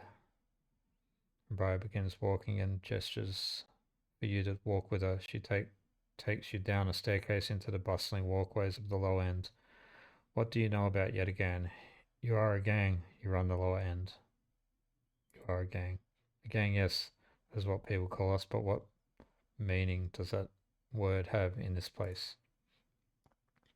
People with carts push past, moving crates of supplies around the thin and winding passage. Our reputation as one that implies threat.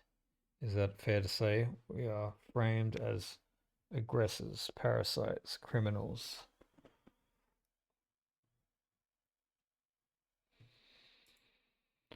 She gestures around at the people in the passageway. But when was the last time you saw a lawmaker on the eye? A policeman who makes the laws here? Havenage. Yes, they like you to believe so, but don't they? But by claiming a lineage that extends back into Erland's union, they assume the burden of authority, but they have no authority here out past the bright market, where few work in their shipyards or pay for their docking berths. If you had spent your time in the low end, maybe your opinion of us would be different. This is our place, our people. The low end was empty in Erland's time. They didn't need to house thousands, and keeping the yards and the rotunda safe was work enough. No, the low end was reclaimed later when the refugees started arriving. Rabia meets your eye. The collapse didn't just happen here on the station. When Solheim collapsed, the entire system felt it. Colonies were abandoned. The moons of Amber and Cinder suddenly gained independence overnight. Some took advantage, some tried to hold it together, some fled. The eye became a refuge, and Erland, to his credit, extended an open hand to everyone, but many within the organization disagreed, and those new arrivals weren't as simple to corral as they hoped. Rabia leads you through the small market hall, busy with small stalls and trades. Erland Jr. was made of workers, administrators, people who were malleable and already organized into hierarchies and networks. The refugees came from different factions and families were scared, injured, desperate. Conflict was inevitable.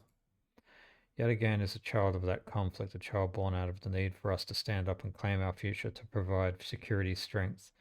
People call us a gang, but we are a community. I take my position as lieutenant seriously, and from my birth I have worked to earn it. Rabia catches herself before she raises her voice any further, and you both walk in silence for a while. Among the smells and textures of the low end, you start to wonder if this place could be a home for you too. Where do I come into this? Sabaya smiles to herself and thinks for a moment before she responds. I believe that you understand the importance of a refuge, so I also believe that you wish to keep this place safe. She exhales quietly.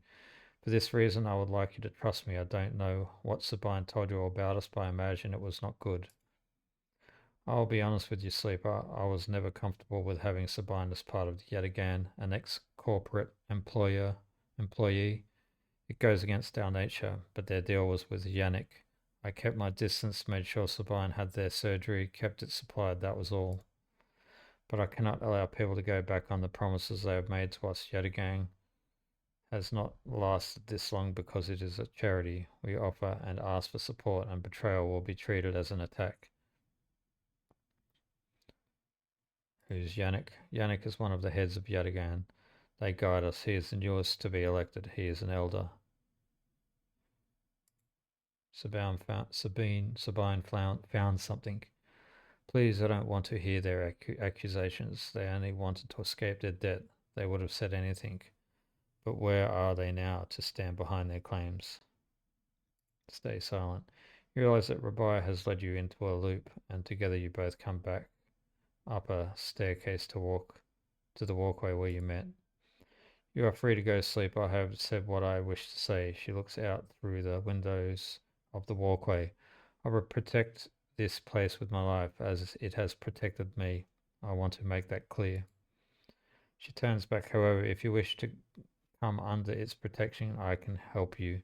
Return here if you wish, and there will be tasks for you to complete. You'll be able to see yet again, to see the low end with your own eyes, as not as another, not as others frame us. As for Sabine, she paused to consider her words. I will not ask you to betray them, but if they contact you again, consider their motivations carefully. With that, Rabia leaves, slipping back into her office while you stare out the countless units, at each at each a home, each with a story that make up the low end.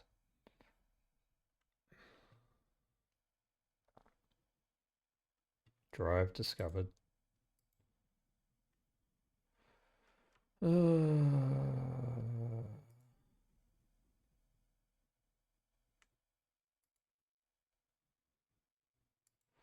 What's that?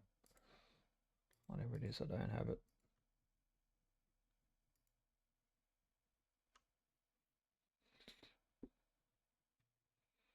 Great operator.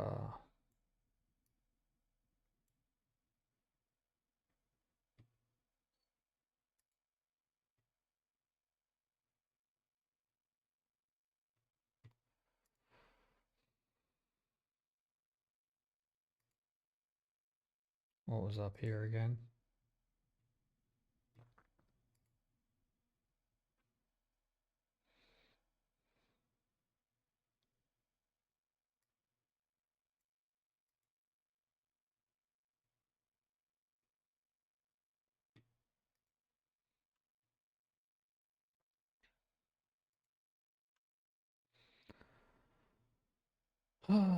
No way, Moritz. You take those substandard filters back to your shit heels who sold you them. You hear the voice echoing out of the bay as you pass, and moments later someone who you assume is Moritz drifts out with them, dragging a pallet of filter cartridges by a tether. Hey, you out there, the same voice echoes out of the entrance looking for work. Yes, I just need a hand. Get in here. The voice is coming from someone shorter than you expect. She is floating in the microgravity of the docking bay. Beside a half deconstructed life support unit that looks like it might have exploded at some point. She points a wrench in your direction. You know anything about these things? She doesn't wait for an answer. Scratch that. Just help me with the casing. Help her. All right then. She deftly moves around the unit, making space for you beside the central seam in the dented case. Just take a grip here and lift out and pull up. lift out and up. Then I can get in and unbolt it. She whacks the unit with the wrench. Whole thing is twisted to shit. You dig your fingers under the casing and lift it away, the metal squealing from the force. She puts her hand under, spinning the wrench to slip out the bolts, catching them in her other hand, and they spiral free. All good. The casing lifts off, revealing the ornate piping of the unit's interior. She whistles at the mesh of ducts and filters. By the way, everyone calls me Bliss. She pats you on the shoulder, offering little in the way of explanation. Is this your bay? It is for now, yeah. Whether I like it or not, she looks at you like that should mean something. Bliss starts pushing and pulling the duct work, looking for fractured pipes. We haggle for contracts, but the good ones get snapped up quick by the bigger bays. So here I am trying to get this M2 unit running again for one of the freelance tugs. Small time stuff. Hold this. She rips out a ribbed pipe and hands it to you like a freshly caught fish. We turn stuff around fast and neat. Maybe we get a chance at landing something bigger. Something starts hissing in the unit and Bliss quietens it with a precise whack. But to be honest with you, the way things are going, I can already see that other crews licking their lips, ready to take this place over. She looks up at you. I'm almost out of luck. Offer to help. I appreciate it. Let's finish before you jump through. She keeps working, twisting aside pipes with care. There we are. Bliss pulls her hand from deep inside the unit and out it comes, clutching a lumpen cube, scorched black. This thing must have overloaded and popped half of itself out the side. You both duck down to the side of the unit and spot the exit wound. Its edges fringed with more scorch marks. Grab me a replacement converter from the rack, will you? You kick off from the unit and drift over to the wall rack where a catalogue of parts sits secure in clamps. Coloured tape and scrawled notes flutter across the wall, a complex organisational system of Bliss's own design, or just a big mess you try to pick out the right part.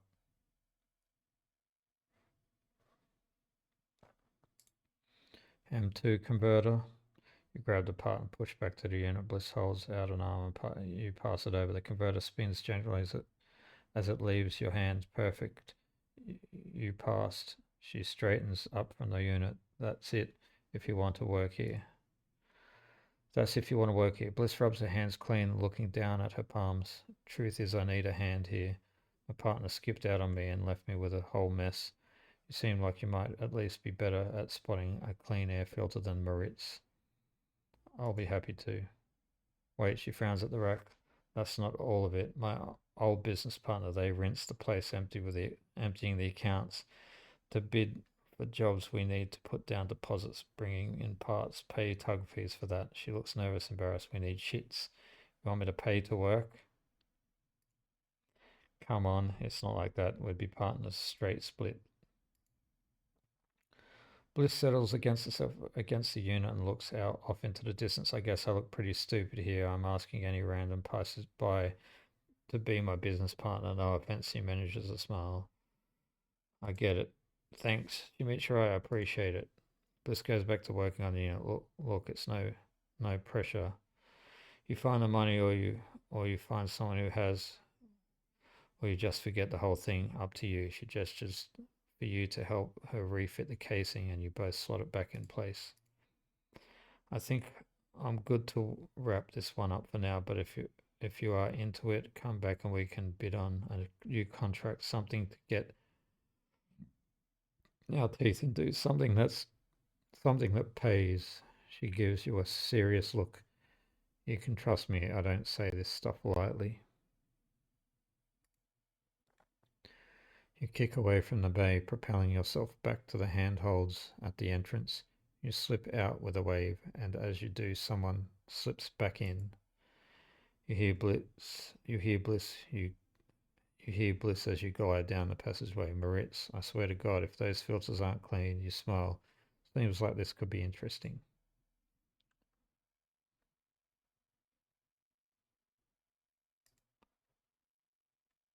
100 chits.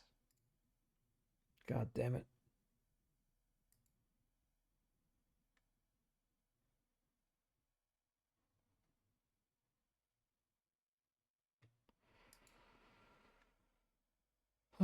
Back down.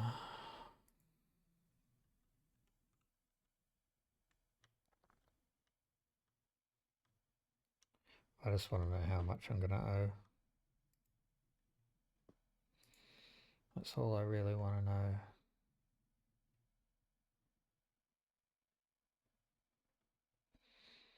Could be game over.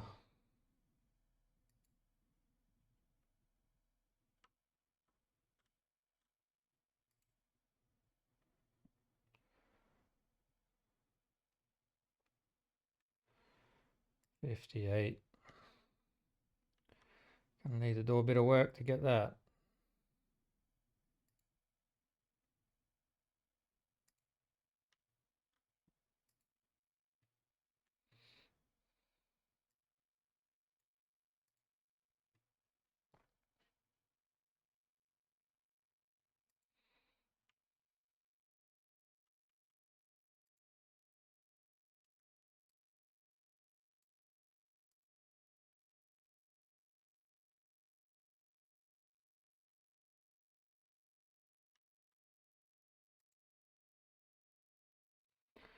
Can't believe you did that. Ethan's mocking laughter comes from along the bar. You look over at him and leaning across the pool of light, empty glasses and spilled drinks glinting around him.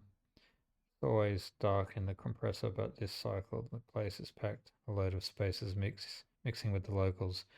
Usually they run. Ethan spins the glass on the bar, or they go spend their savings on some local heavy I have to put down. They don't pay. Walk away. Ethan gets to his feet. The glass falls and smashes, but he doesn't seem to notice. You think that's it? One round of drinks and we're even? Sleeper, come on. His hand comes to rest on the butt of his handgun, dangling from his chest.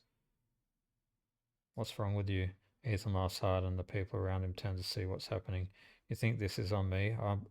I'd think someone in your position might have a better idea of how it all works.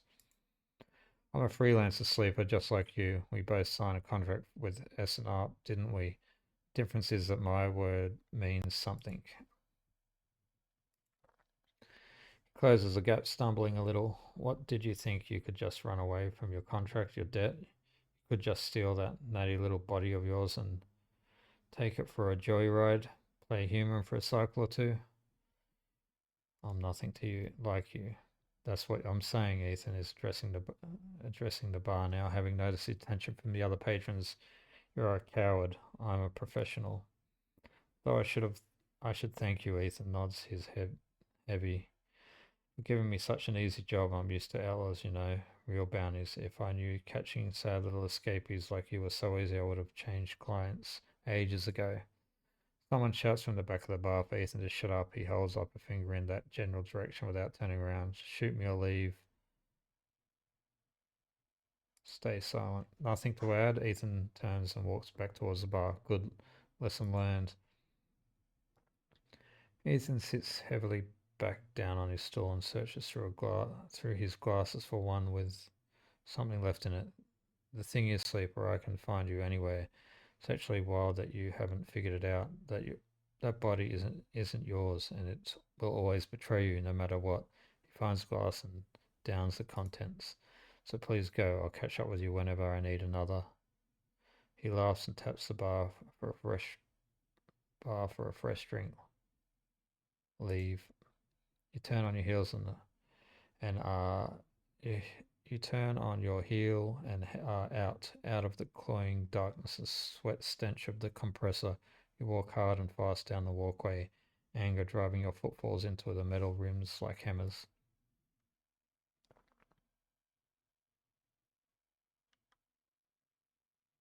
Have I got two now? Yeah,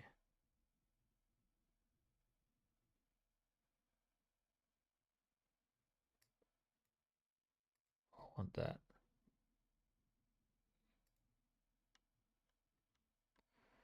There's some scrap.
What the fuck do I do with them?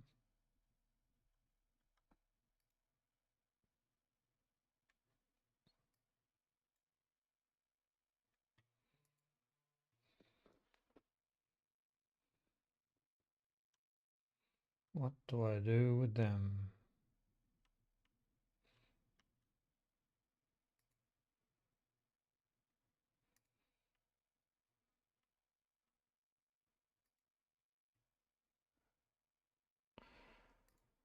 Well, how do I get them?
Whatever.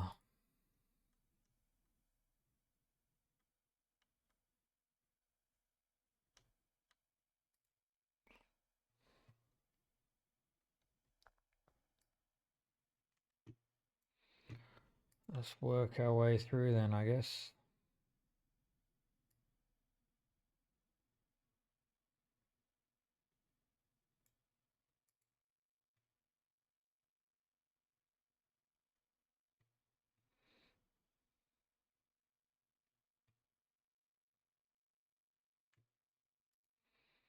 I've got some scrap.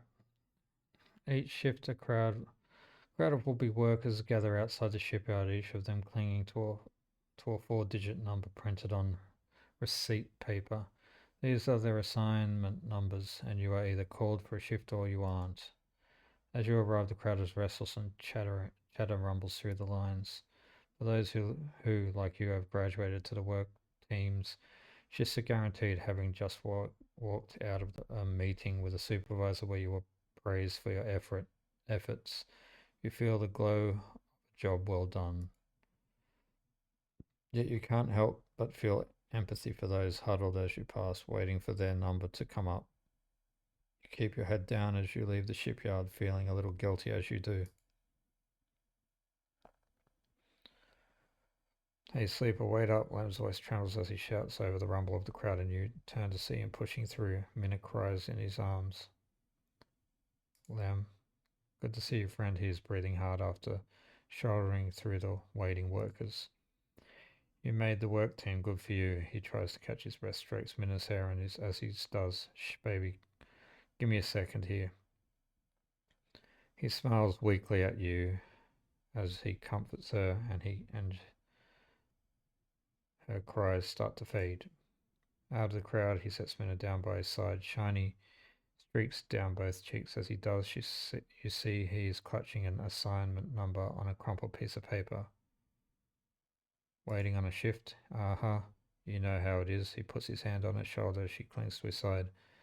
Esther, who usually takes her, is sick. He stretches. I don't know what a noise sounds from the entrance. It clacks and followed by a list of numbers growing brightly on the display screen. The crowd responds instantly, pushing and pulling as people try to wade to the entry point. Lamb stops and turns back towards the crowd, then glances down the crumpled paper. That's my number. Shit. Mimina. He starts patting the pockets on his gear and glancing around. Go, I'll watch her. He blinks a little, staring. Thank you, I'll. He crouches a minute. You're going to stay with our friend here, okay? They're going to keep you safe. And he stands back up. Here, take her bag. He shoves it into your hand. She's got food. She's got shit. I have to go. He backs away into the crowd. Minna, I'll be back real soon, okay? Be good. Then Lem disappears into the roiling crowd, who are now trying to get into the shipyard before it locks down. Minna stands suddenly small without Lem at her side. She fixes you with a eyed look, and that look you can't quite read. Hey, Minna. She holds the stare unmoving, the two parallel tears tracks still glinting on her cheeks. You okay? She sniffs and looks down. Look in the bag. You unlatch the top of the bag and see a few metal containers fashioned from scrap components. A battered slate sits on top, blinking a low battery warning, and tucked in beside it is a ragged rabbit, hand sewn. Take the rabbit. Pull the rabbit out of the bag, its long limb waggling as you do. Minna goes to jump and grab it, but holds herself back. She stands and hugs herself, eyes on the rabbit. What's their name? Minna turns away and looks at the entrance to the shipyard. This isn't going well. Give her the rabbit. You hold the rabbit out and Minna snatches it from your hand. She hugs it tightly without looking away from you. Bun, she says, staring you down, ferocious despite her size. Nice name. You move a little closer as you speak, closing the gap. She looks at you suspiciously, but her face softens a little. She waggles Bun in front of you and then walks him up your arm and onto your shoulder where he sits. She pokes your arm a couple of times. Are you really a robot? Sort of. Yeah, she thinks. Me too. Minna has more questions. Lots of questions. Questions about how you breathe or if you rust. But before long, you are talking about rabbits and what Esther, the lady who usually takes her, smells like, and whether or not fairies live in the eyes heating pipes. You pass the time like this, sitting side by side on the floor of the walkway, as others pass by, sometimes talking, sometimes drawing on the slate, sometimes playing with Bun the rabbit. And this is how Lem finds you, just as both of you are starting to yawn. He is dirty and tired, but Minna leaps up his leg and into his arms as he stumbles backwards. You two get on okay? He asks, trying to keep Minna from climbing onto his shoulder. We managed. Minna glances carefully at you, hiding a smile that is slowly growing. Well, well, well. Looks like Meanie can be nice. He pokes her in the ribs and she squeals in delight. Thank you, friend. I mean it. He gives you a warm, wide smile. I owe you. Look, he glances around. It seems like Esther, the lady who usually watches her, is going to be out for a spell. If you ever have some time, I really appreciate you coming down to our place in the low end. He grins sheepishly. If you have time. But now I have to take this one to eat. He plays at biting Minna and she giggles in response. See you, sleeper, he waves and then stumbles off down the corridor, drawing gazes from passing spaces as Minna's laugh echoes down the corridor in bright squeals.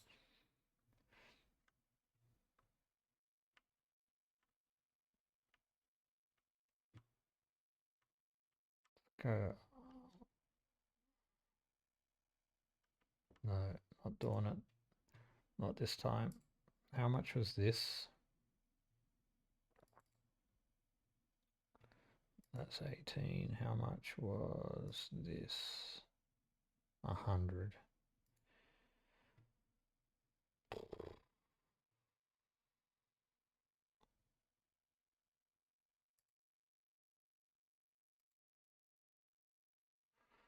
Got a billion of these things done.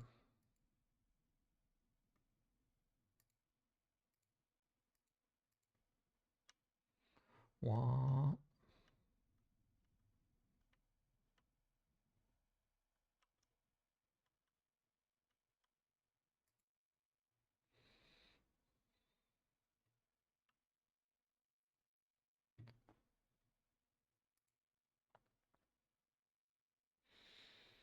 Two and a half hours, I think, is long enough.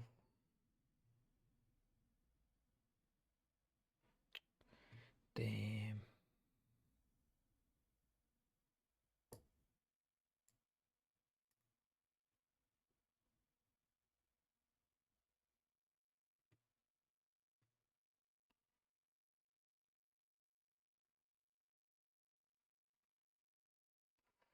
Anyway, that is that for today.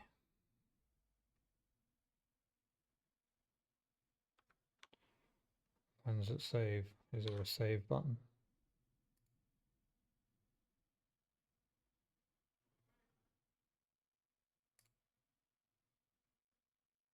Ah, there you go.